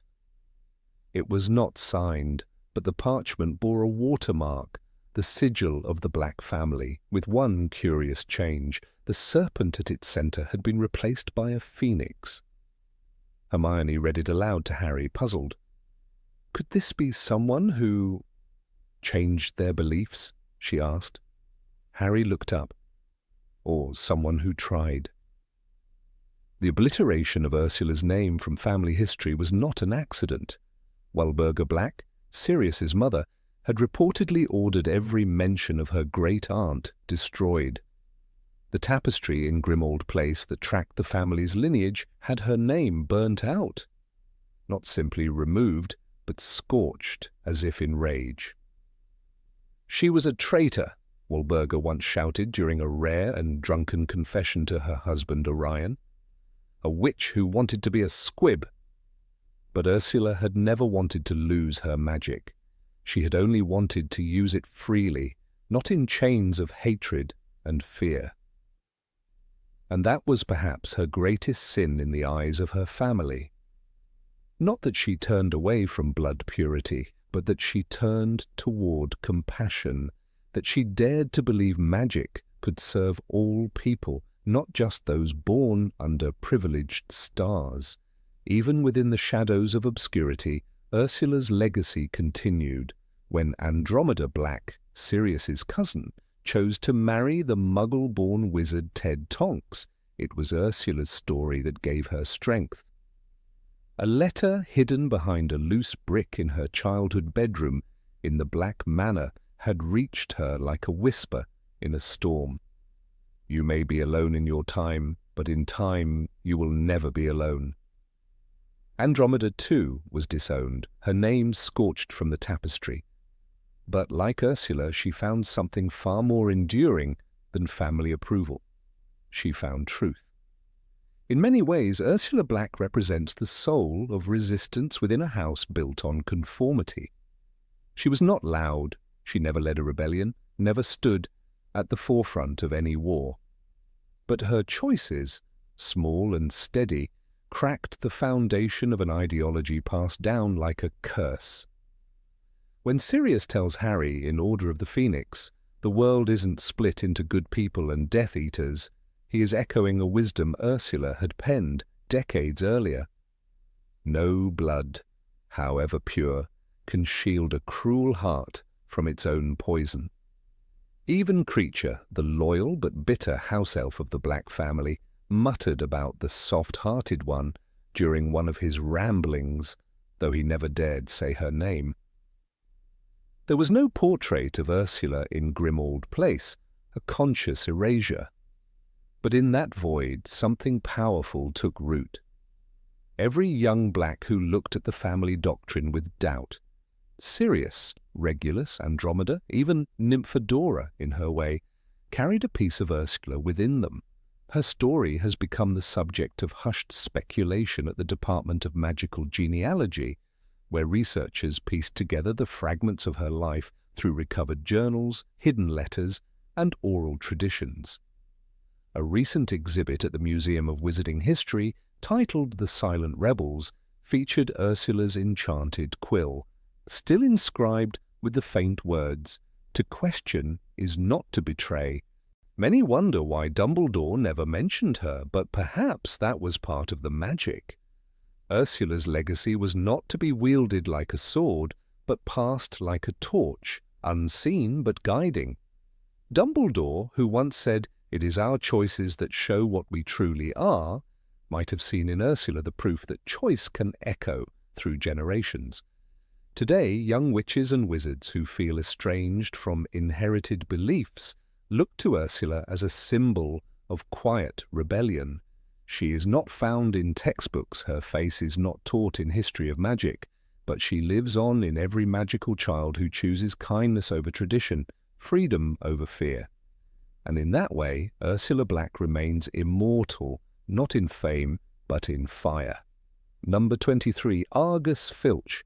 Argus Filch shuffled down the stone corridor of Hogwarts, his keys jangling, and his cat, Mrs. Norris, slinking silently beside him.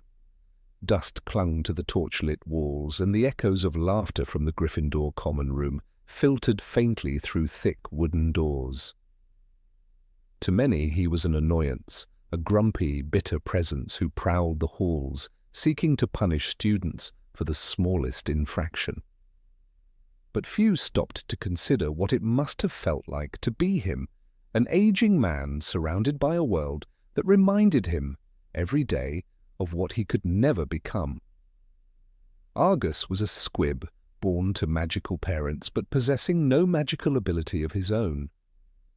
That single, cruel twist of fate had marked his life in ways deeper than anyone imagined. Hogwarts was a sanctuary of wonders, portraits that moved, staircases that shifted, enchanted suits of armor that saluted passers-by. But for Filch these were constant reminders of exclusion. "No magic," he had once whispered bitterly to himself, holding a dusty copy of Beginner's Guide to Transfiguration in his cleaning cupboard, his hands trembling as he flipped the pages he could never truly understand. He had tried. Merlin knows he had tried. Hidden in the recesses of his office was a pamphlet from Quickspell, a correspondence course for squibs. In Harry Potter and the Chamber of Secrets, when Harry stumbled upon it, the moment was both sad and intimate. Harry took the envelope and looked at the address. It was addressed to Mr. Argus Filch, the caretaker, Hogwarts School of Witchcraft and Wizardry. The envelope was made of heavy parchment, and the handwriting was loopy and elegant, the same kind of writing as on Harry's letter from Hogwarts. Mr. Filch must be a squib, a non-magic person born to magical parents, Rowling writes, with a blunt finality that made readers pause. The shame in Filch's eyes when he realized Harry had seen it was unmistakable. He had tried to bridge the gap. He had tried to belong. In the eyes of most students, he was a relic, a figure of scorn, their personal bogeyman whose threats were rarely followed through with real punishment. Fred and George Weasley, in particular, took delight in outwitting him. "You're in for it now, Filch," Fred had shouted once as they disappeared behind a tapestry, laughing. But Filch's fury wasn't just about rule-breaking. It was about control, about having authority in a world where he had none. Despite his bitterness, he served Hogwarts with unwavering loyalty.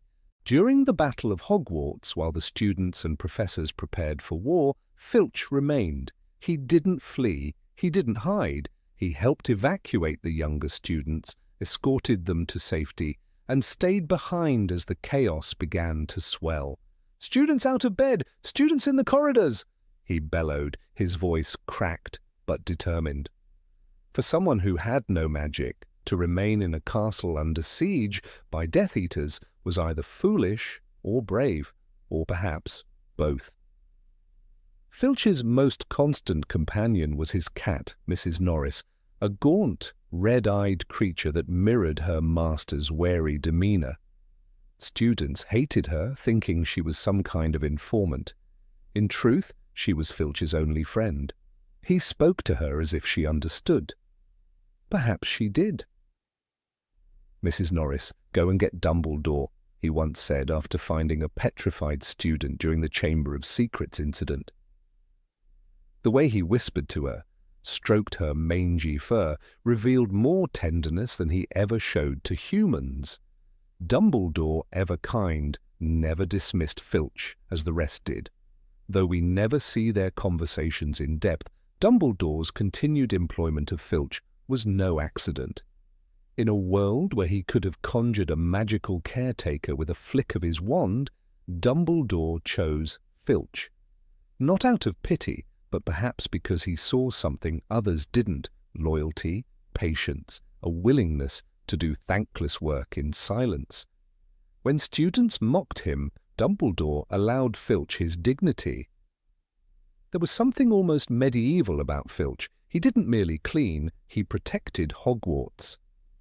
In The Half-Blood Prince, when Dumbledore's death sent shockwaves through the school, it was Filch who dragged Draco Malfoy into the Great Hall. "Found him right outside the Room of Requirement," he muttered, eyes wide. There was no celebration in his voice. He had witnessed the unraveling of the place he had served for decades, and he stood quietly in the ruins, without complaint. His resentment of magic users was not jealousy.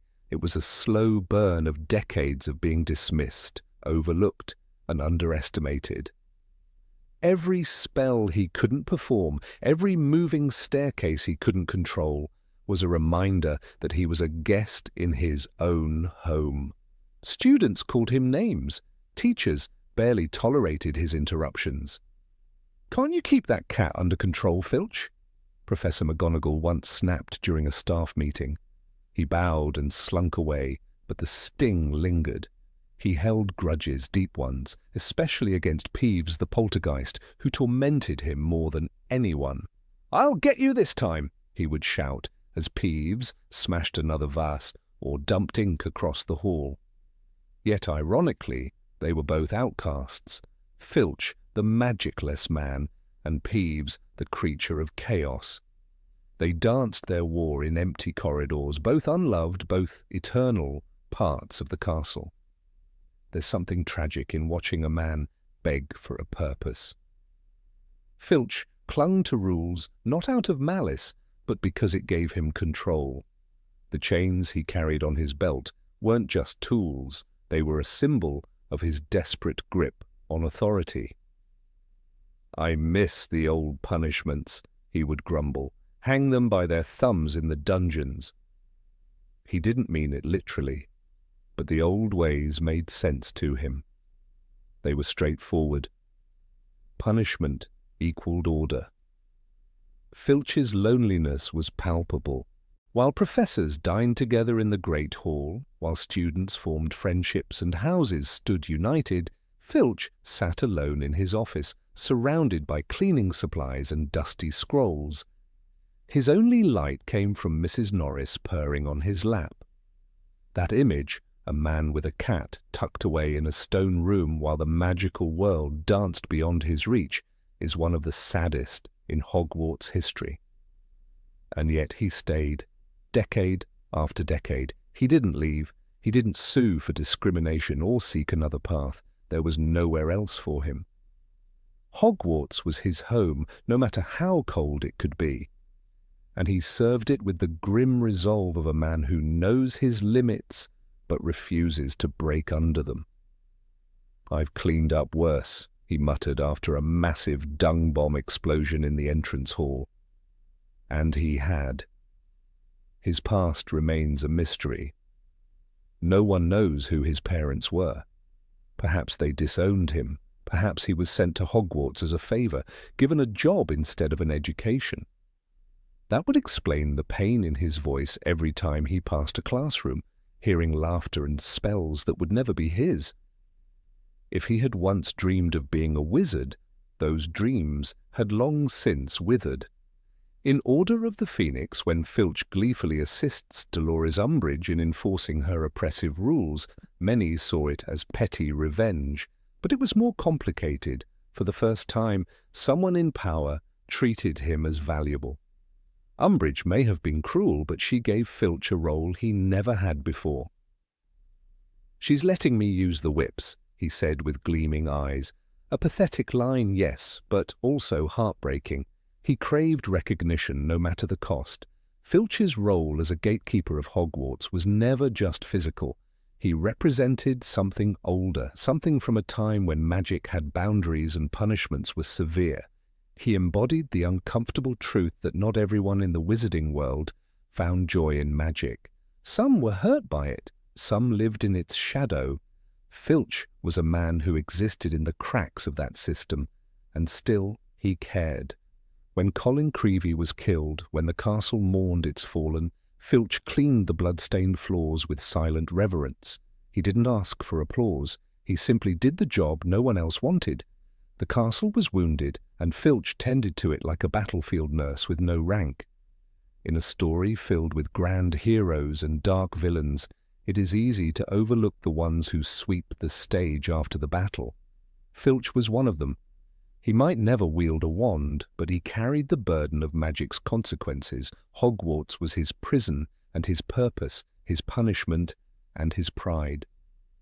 We often measure worth by power, by magic, by courage in battle. But Filch's story reminds us that there is another kind of courage, the courage to stay, to endure, to serve when no one says thank you. He might not be loved, but he mattered. In the end, when the dust settled and the banners were hung in honor of the fallen, Filch was still there, mop in hand, Mrs. Norris at his heels, quietly making Hogwarts whole again. Number 24, Seamus Finnigan. Of all the students who walked the enchanted corridors of Hogwarts, few had as unexpected and heartfelt a journey as Seamus Finnigan. Often remembered for his tendency to blow things up in charms class or provide comic relief in tense situations, Seamus may have appeared to some as a background character, but within the pages of J.K. Rowling's books his arc was a quiet storm, a story of doubt, shame, redemption, and valor. When Seamus first appears in Harry Potter and the Philosopher's Stone, he's a wide-eyed Gryffindor boy with a strong Irish accent and a taste for experimentation. "I'm half and half. Me dad's a muggle. Mam didn't tell him she was a witch till after they were married. Bit of a nasty shock for him." From this first line, Seamus reveals his heritage, one that straddles two worlds, the magical and the mundane, a tension that would come to define many of his choices later. At first, Seamus is just one of the many boys sharing a dormitory with Harry, Ron, Neville, and Dean. His mishaps, especially those involving explosions, are a recurring gag, a feather igniting in Flitwick's class, a cauldron blowing up in potions. I don't know what happened, Professor. I was just saying the incantation and it... bang! But beyond the bangs and puffs of smoke was a boy trying to find his place, trying to master magic in his own clumsy way. As the years at Hogwarts went on, Seamus remained mostly in the periphery, loyal to his friends, but rarely stepping into the spotlight. He was friendly with Dean Thomas, often teasing Neville, and generally blended into the crowd of Gryffindors, that is, until Harry Potter and the Order of the Phoenix. That year, Seamus made a choice that would put him on the opposite side of Harry and reveal the very real impact of the outside world on Hogwarts students. "Me, ma'am, didn't want me to come back this year," Seamus tells Harry, his voice uncertain. "She says it's too dangerous, and she's angry about you." The words sting Harry, who had spent the summer under suspicion and ridicule after claiming Voldemort had returned. But for Seamus, this wasn't just about school politics, it was about family. His mother, a witch who had lived through the First Wizarding War, had put her faith in the Ministry of Magic and the Daily Prophet, which were actively discrediting Harry. This clash culminated in a dormitory argument that left both boys wounded. "You believe the Prophet then, do you?" Harry asked coldly. "Yeah, I do," Seamus snapped. "So you're backing them, are you?" The air between them grew heavy. This wasn't a fight about gossip. It was about trust, fear, and the creeping shadow of authoritarian control. Seamus had chosen safety, familiarity, and his mother's voice over the chaos and danger Harry seemed to bring. But time has a way of revealing the truth. As the year progressed and the Ministry's lies became harder to swallow, Seamus's resolve began to waver. He saw the rise of Umbridge, the pink-clad symbol of corruption. He watched as Harry, Ron, and Hermione bore the brunt of the school's descent into surveillance and control.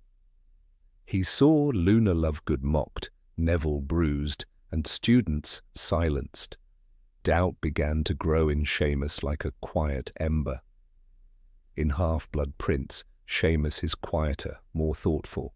While he doesn't yet step forward to publicly support Harry, the hostility is gone. His absence from Dumbledore's funeral speaks volumes. Not because he didn't care, but because grief had started to bind them all in a way that surpassed politics. The world was changing fast, and Seamus, like many others, was searching for where he truly stood. It wasn't until Deathly Hallows that Seamus Finnigan found his voice. When Neville Longbottom reopened the Room of Requirement as a hidden base for Dumbledore's army, Seamus was one of the first to return.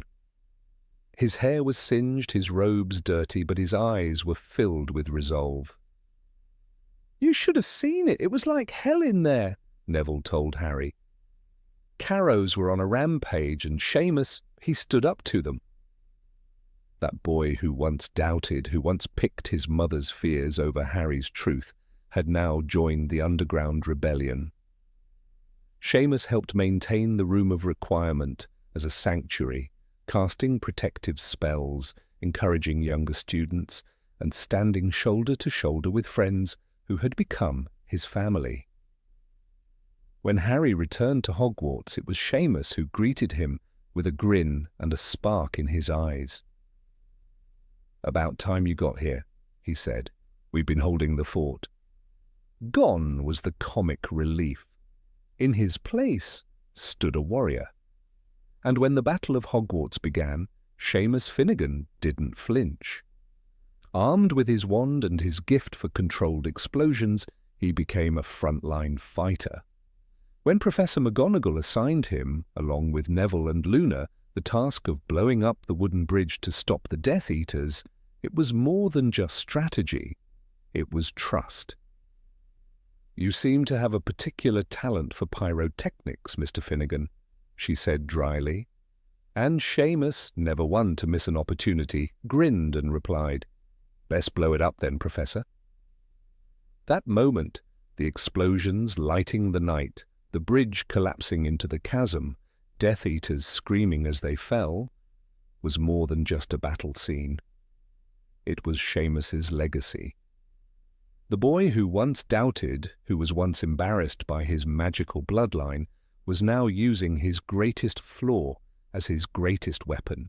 In the great hall after the battle, Seamus sat with Dean, both bruised and bloodied, but alive. Their laughter, even in the midst of mourning, was a tribute to the unbreakable spirit of Hogwarts students. Seamus had become a symbol, not just of resistance, but of growth. He wasn't born brave, he learned it the hard way. One of the most striking aspects of Seamus's journey is the subtlety of his transformation. Rowling never gives him a grand monologue or dramatic spotlight. Instead, she allows his actions to speak for him.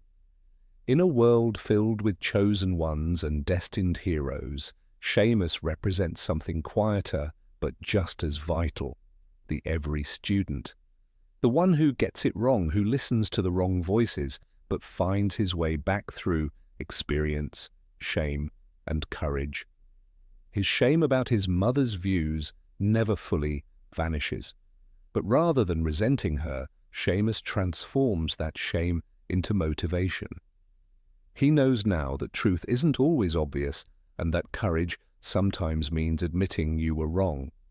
He doesn't let pride stand in the way of doing what's right, and that, in the end, is the mark of true Gryffindor bravery. In many ways, Seamus's journey mirrors that of Hogwarts itself.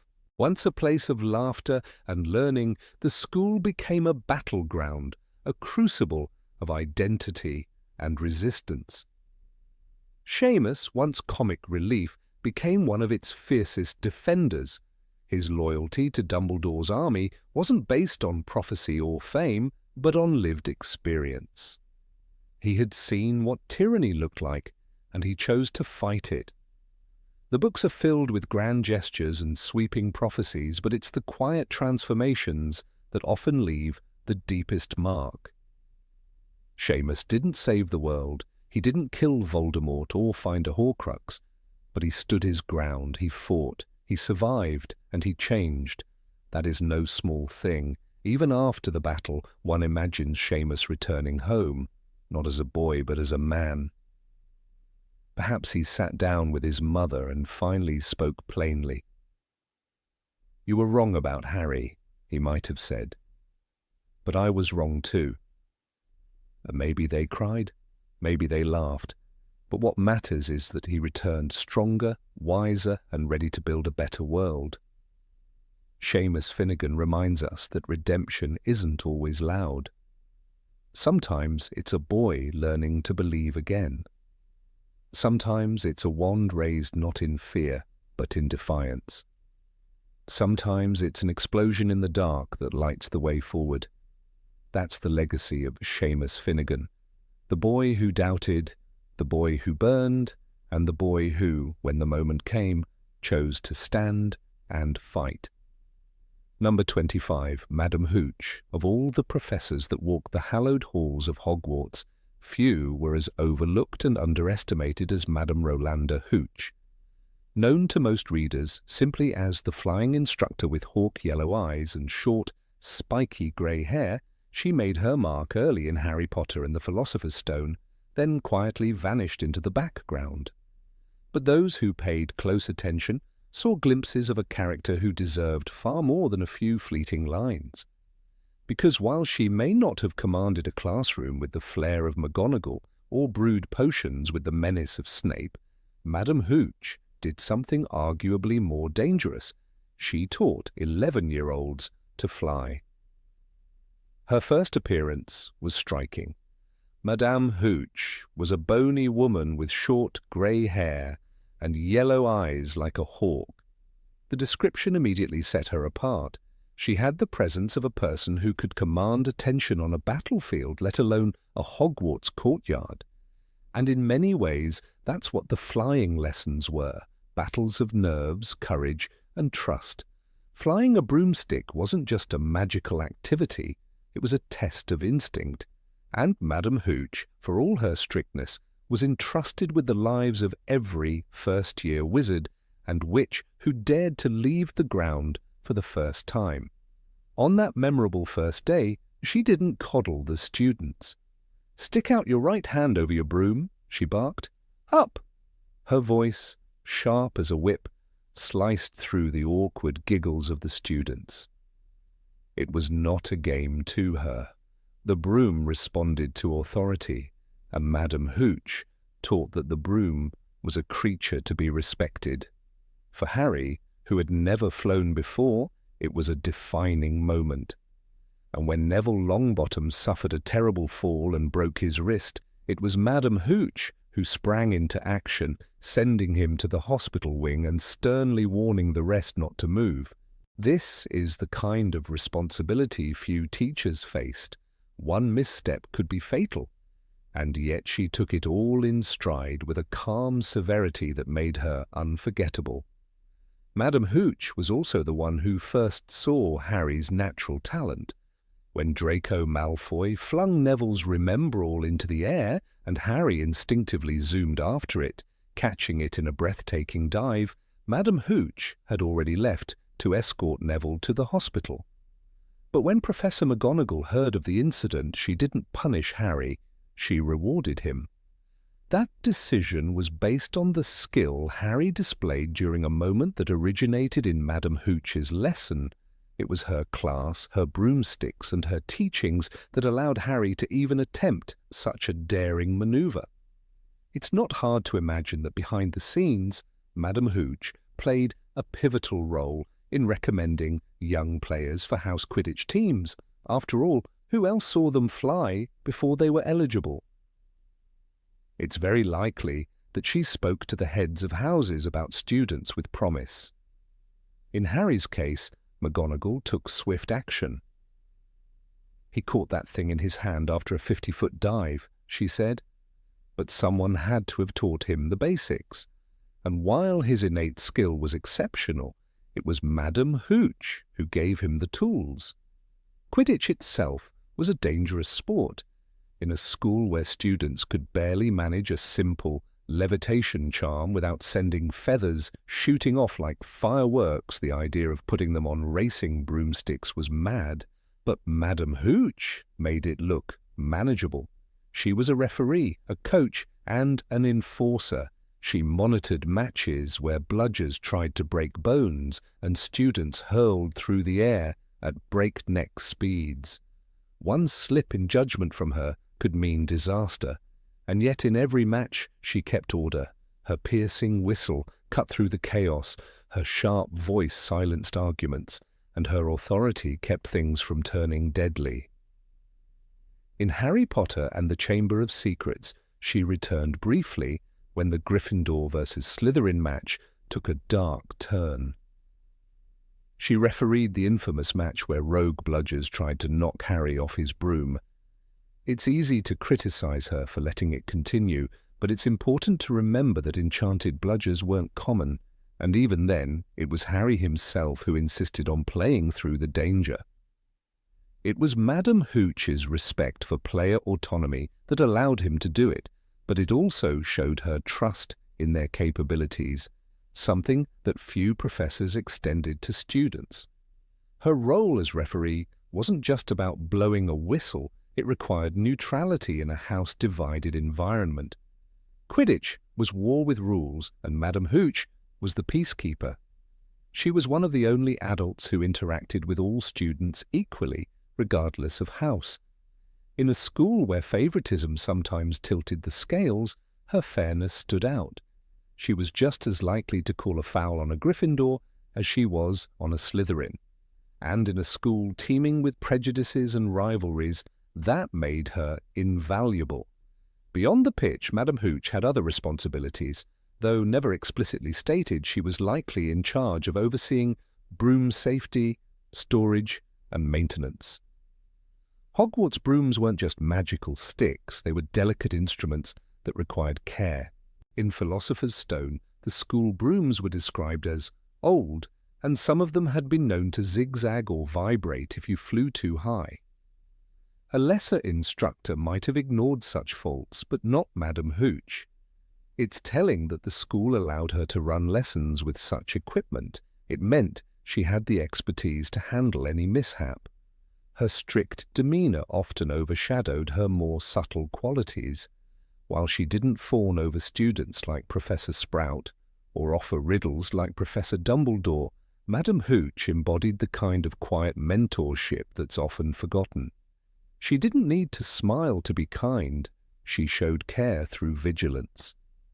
When Neville fell, her urgency was real. When Harry flew, her lessons were in every movement. She didn't just teach flying, she taught bravery, control, and awareness. Hogwarts was filled with professors who taught grand, awe-inspiring subjects, charms, transfiguration, potions. But what Madame Hooch taught was primal. Flight represented freedom and fear in equal measure. The moment a student left the ground, they were no longer tethered to rules. It required a different kind of education, one rooted in instinct, respect, and self-trust, and Madame Hooch gave them that foundation. One wonders what her life beyond the pitch looked like. Did she play Quidditch professionally? Was she once a star chaser or seeker herself? The books are silent on this, but her confidence suggests a history filled with action.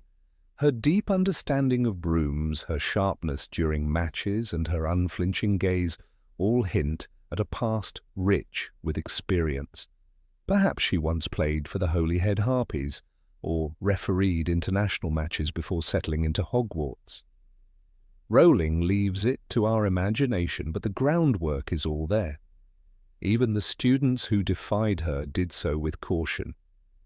She wasn't someone to cross lightly. When Harry and Draco had their infamous duel in the skies, she was furious to discover it. But her presence had been temporarily required elsewhere, underscoring how even a brief absence from Madame Hooch could lead to chaos. Her authority was the glue that kept some of the more reckless impulses in check. The films sadly gave her even less attention. Portrayed by Zoe Wanamaker, Madame Hooch appeared only in Philosopher's Stone. Wanamaker herself once commented that she wasn't paid fairly, which is why she declined to return. It's a shame. Her presence brought balance to the screen, and the character deserved more. In the brief time she appeared, she embodied strength, fairness, and precision. In the larger arc of Harry's journey, Madame Hooch is a quiet but undeniable figure. He became a seeker under her domain. He learned his first lesson in flight with her. And though his training later came from Oliver Wood and his experiences on the pitch, it was Madame Hooch who set him on that path. Harry Potter has never even played Quidditch before, Draco had said, sneering. But it was Madame Hooch's class that revealed his gift. The irony is that despite her brief role, Madame Hooch influenced hundreds of students over the years. First years from every house passed through her watchful gaze. She taught them balance, control, and the magic of the sky. In a school known for its mysteries and shadows, she represented clarity. Her lessons were simple: fly straight, fly safe, fly smart. But their impact was profound. In a more just version of the series, we would have seen her mentoring young flyers, repairing brooms with a flick of her wand, arguing with Snape over pitch safety, or guiding Quidditch tryouts with a critical eye. We might have seen her sharing quiet conversations with McGonagall, or reminiscing about past matches. Perhaps she trained Harry to dodge bludgers more gracefully, or gave Ginny pointers on aerial maneuvers. But her story was never told. That's the tragedy of Madame Hooch. She was a pillar holding up a part of Hogwarts that the main narrative largely ignored, and yet every reader remembers her. The voice yelling "up" on the first day of flying lessons is etched into memory. The yellow eyes, the authority, the speed with which she ran to help Neville, the fairness with which she blew her whistle. She was more than a teacher, she was a guardian of the skies. In a castle full of enchantments and danger, Madame Hooch stood for discipline and structure. She didn't chase glory, nor did she seek admiration. She did her job with quiet excellence, and in doing so, she helped shape generations of witches and wizards who left the ground behind and soared. Number 26, Dedalus Diggle.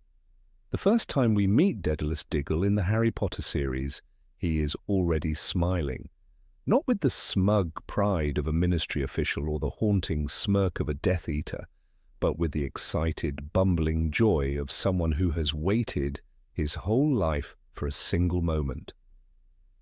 That moment came in Harry Potter and the Philosopher's Stone, when the 11-year-old boy unknowingly met one of his quiet protectors in the leaky cauldron. Dedalus Diggle, the man introduced himself, bowing so low his top hat fell off. "I've seen you before. You bowed to me once in a shop," Harry remembered with surprise. The man glowed, both literally and figuratively. "He remembers!" he cried. "Did you hear that? He remembers me!" Behind his exuberance was a truth deeper than many fans ever realized. Diggle had been watching Harry for years, not as a fan, but as a guardian. It is easy to overlook Dedalus Diggle. He is not one of the glamorous heroes. He doesn't lead armies or duel Death Eaters in a blaze of light. But his role in the fight against Voldemort is quietly foundational.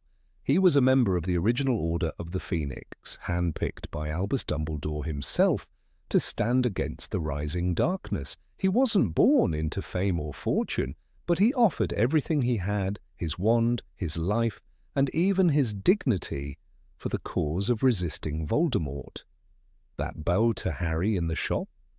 It wasn't just excitement, it was reverence, gratitude, relief.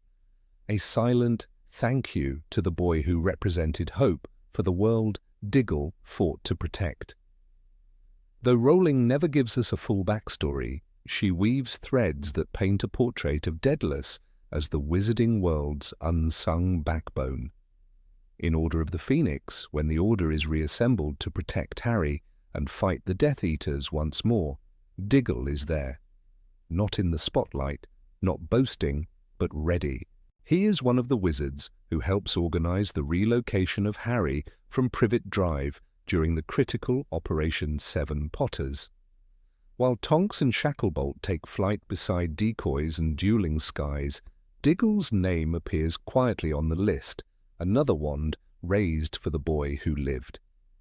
It was Diggle and Hestia Jones who were assigned the unenviable task of escorting the Dursleys into hiding. For all their disdain for magic, Vernon, Petunia, and Dudley were still targeted by Death Eaters, and someone had to keep them safe.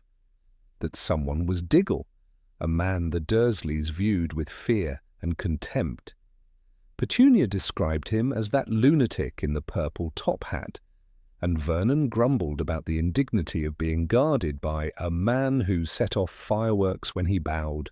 But Dedalus never snapped back, never retaliated. He simply did his duty. Quietly, humbly. That is heroism of a kind more lasting than glory. The irony, of course, is that wizards like Dedalus Diggle are precisely why Voldemort never truly won. The Dark Lord feared powerful foes, Dumbledore, Harry, the Prophecy, but it was the legions of brave, unacknowledged wizards who made resistance possible. Diggle never claimed fame, but he acted with unwavering courage. When the wizarding world needed someone to do the mundane, the awkward, the thankless, he raised his hand, again and again. And behind his eccentric charm was a steel of conviction. He may have looked foolish, but he never faltered. During the First Wizarding War, Dedalus was among those who resisted the Death Eaters long before it became popular, or safe. He risked everything, even when Voldemort's power was absolute. His home in Kent was destroyed by Death Eaters during that time, according to interviews Rowling gave outside the books. He never rebuilt it. Instead, he went underground, working with the Order in secret, continuing the mission of keeping the vulnerable safe. That level of commitment given without reward reveals the depth of his belief in justice. When we speak of the Order of the Phoenix, we often think of Sirius Black, Remus Lupin, or Mad-Eye Moody. But it was the Dedalus Diggles of the world who held the structure together. Without him, the Order couldn't have protected Harry, couldn't have transported the Dursleys, couldn't have maintained the fragile system of safety that allowed the war to turn in the light's favor. We must all face the choice between what is right and what is easy, Dumbledore once said. Dedalus chose what was right, always. Harry himself never fully knew what Diggle had done for him. That is perhaps the saddest and most beautiful aspect of the story. Dedalus did not need acknowledgement. He didn't seek Harry's gratitude or friendship. He was content simply knowing he had played a part. When Hestia Jones complained about the Dursleys' behaviour during their escape from Privet Drive, Diggle replied cheerfully, "We are honour-bound to protect them." Even when mocked, he responded with kindness. There's something telling in the fact that Diggle's wand often produced sparks without warning. His magic was unpredictable but always full of light. It's an apt metaphor for the man himself. In a world teeming with darkness, Daedalus's magic never dimmed. He brought brightness, literal and symbolic, wherever he went. He was the man who could make a child laugh in the darkest of times, and yet, behind that brightness was someone who bore terrible losses, friends, homes, innocence. He gave it all to the fight. Even among his comrades, Diggle was viewed with affection and exasperation.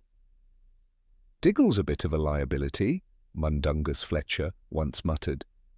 But he didn't say it with malice. In fact, it was often Diggle's clumsiness that made him endearing. He might trip over his robes, but he'd be the first to jump in front of a curse to protect someone else. He never hesitated. That was his brilliance, his unthinking, unflinching loyalty. There's a theory among fans that Diggle may have been instrumental in deflecting early attempts to harm Harry while he was still a child. Though the Dursleys were oblivious, the magical world never stopped watching Harry. Petunia once remarked that funny-looking people kept showing up near their house. In hindsight, it's likely Dedalus was among them, stationed by Dumbledore to watch, to guard, to make sure no dark force got too close. He wasn't a spy, he was a sentinel. Even during Harry's 5th year, when the Ministry of Magic vilified Dumbledore and branded the Order as extremists, Diggle stood firm. He didn't question. He didn't waver. In a time when even respected figures like Cornelius Fudge bowed to fear, Diggle remained loyal to truth. That loyalty would eventually carry him into the shadows when the Ministry fell to Voldemort's regime. But Diggle never disappeared. He went into hiding, continued his work, and likely sheltered Muggleborns and hunted wands. The magical world is filled with greatness, wizards who slay monsters, master spells, cheat death. But Dedalus Diggle's greatness lies in his simplicity. He never needed applause. He never asked for credit. He just showed up, time and time again. When Voldemort's shadow loomed large, Diggle stood beneath it with nothing but his wand, his hat, and his unwavering belief that good must win. What does it mean to be brave? Not just to face death, but to do it smiling, to wear purple when the world is grey, to light fireworks when the sky is dark. Dedalus Diggle was a man who refused to let the war take his joy. That joy wasn't foolish, it was defiance. A statement. "You may take my house," he seemed to say. "You may call me a clown, but I will still smile. I will still stand." That is power. That is resistance. Though we never see Diggle in the final battles at Hogwarts, many believe he was involved in resistance efforts elsewhere. Some fan theories suggest he may have coordinated safe houses for those escaping the Snatchers. His deep connections in the wizarding community, his long-term work with the Order, and his familiarity with the Muggle world make him the perfect candidate for underground resistance, like a quiet spy in plain sight. In interviews, Rowling once described Diggle as a candle in the wind who refused to blow out. That poetic description encapsulates his soul. No matter how hard the storm raged, Diggle's flame flickered on. He may not have had the might of Dumbledore or the rage of Molly Weasley, but he had something just as rare, perseverance without ego. Even today, readers remember him fondly. Perhaps not as often as Harry or Hermione, but those who do speak of him with warmth. He reminds us that there are battles waged not in front of crowds, but in the quiet corners of history. That bravery can come with a bow and a top hat. That sometimes the people who make you laugh are also the ones saving your life behind the scenes. The legacy of Dedalus Diggle lives on, not in monuments or spells, but in the idea that every contribution matters, that even a wizard with a shiny hat and a clumsy wand can change the world. That resistance isn't only for the chosen ones, it's for everyone who dares to stand up. He is a symbol of the quiet, steadfast good that underpins all real revolutions. If there's one image to remember him by, it is that moment in the leaky cauldron, bowing, joyful, sincere. Not because Harry was famous, but because Harry was alive, because the boy he had helped protect had made it, because in that moment everything Dedalus had done, every risk, every insult, every lonely night watching from the shadows, had been worth it. And he smiled. Of course he smiled. He was Dedalus Diggle, and he had helped win the war. Number 27, Madame Irma Pince. Madame Irma Pince moved like a shadow among shelves, her long black robes whispering against the stone floor of the Hogwarts library. Her face was always tight, her eyes sharp, as if perpetually scanning for wrongdoing. Students feared her, joked about her, and avoided her piercing gaze whenever they could. But beneath her prim scowl and thin frame was a woman entrusted with one of the most dangerous and precious duties in the wizarding world, guarding knowledge. She was not simply a librarian, she was a sentinel, a protector of magic older than most professors dared to mention. The library was not merely a quiet place to do homework.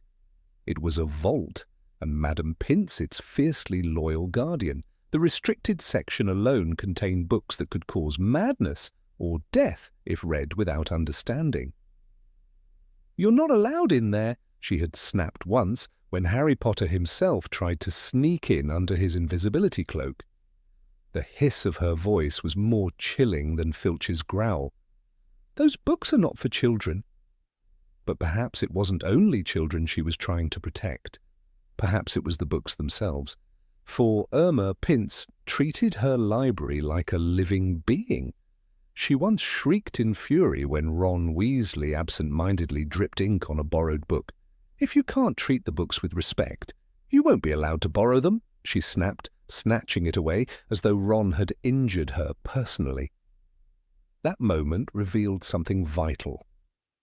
She wasn't just enforcing rules. She cared deeply, perhaps even painfully, about the books in her care. There was a reason for her strictness. Hogwarts was a magnet for mystery, and the library was its beating heart. Think of how many secrets had passed through its shelves. Nicholas Flamel's identity uncovered in great wizards of the 20th century. Horcruxes hiding in the shadows of the restricted section. Ancient spells lurking in forgotten corners. She had seen it all. She had watched curious eyes skimming through pages of magic that should never be spoken aloud. Her watchful eye missed nothing. When Harry, Ron, and Hermione began frequenting the library in their first year, Irma Pince noticed. She hovered. She listened. She didn't interfere at first, only moved a little closer, as though sensing that their curiosity would lead them into forbidden corners. When Hermione dared to take Moste Potente potions from the restricted section using a forged note, Madame Pince's fury was white-hot. "You're not supposed to have that!" she cried, snatching it from Hermione's hands as if it burned her fingers. What most students never considered was that Madame Pince might have known what was happening and chose silence. She wasn't a fool. She knew something dark stirred within the school's walls, but she also knew that silence was sometimes the only shield knowledge had. She guarded the library not only from students, but from misuse, from manipulation, from evil. Books had power more than any spell, and once opened, that power could never be closed again. One of the most remarkable things about Madame Pince was her memory. It was said among older students that she knew every book ever borrowed, and by whom. She can tell you if you returned magical theory a day late in your second year, whispered a seventh-year Ravenclaw. Whether that was truth or exaggeration, no one ever dared test it. She kept track of everything, even the titles students whispered about in low tones. "Where did you hear about that book?" she once asked, suspiciously, when Neville Longbottom requested a tome on wandless magic. Her voice wasn't angry. It was curious, almost afraid. Perhaps she feared who might be whispering into students' ears. What many didn't realize was how intimately she had known the founders of modern Hogwarts staff, at least those still alive when she took her post. She'd catalogued the original copies of books penned by Bathilda Bagshot, enchanted shelf locks during Dumbledore's own student years, and watched with thinly veiled fury as Gilderoy Lockhart tried to reshelve his own egotistical works on the required reading list. She had no patience for vanity. "Autographing books you didn't write," she muttered once under her breath, barely audible as she rearranged Lockhart's displays after his departure. But perhaps the most curious incident occurred during the Tri-Wizard tournament. When Harry was looking for a way to breathe underwater in the second task, the library became his desperate sanctuary. Madame Pince saw him stumble through obscure water magic books, growing more anxious with each passing day. But she said nothing. She offered no help, but she didn't remove him either. It was as though she understood. The library was not only a place of knowledge, but sometimes of last chances. There was a moment, often forgotten, when she tried to push back. When Professor Snape discovered that students had been sneaking into the restricted section, he stormed into the library with fury in his eyes. "You must take greater care," he barked. And Madame Pince, her voice unshaken, replied, "I keep the rules, Severus. I do not control what children do behind invisibility cloaks." It was one of the only known times she ever openly defied a professor, but her tone was not insubordinate. It was resolute.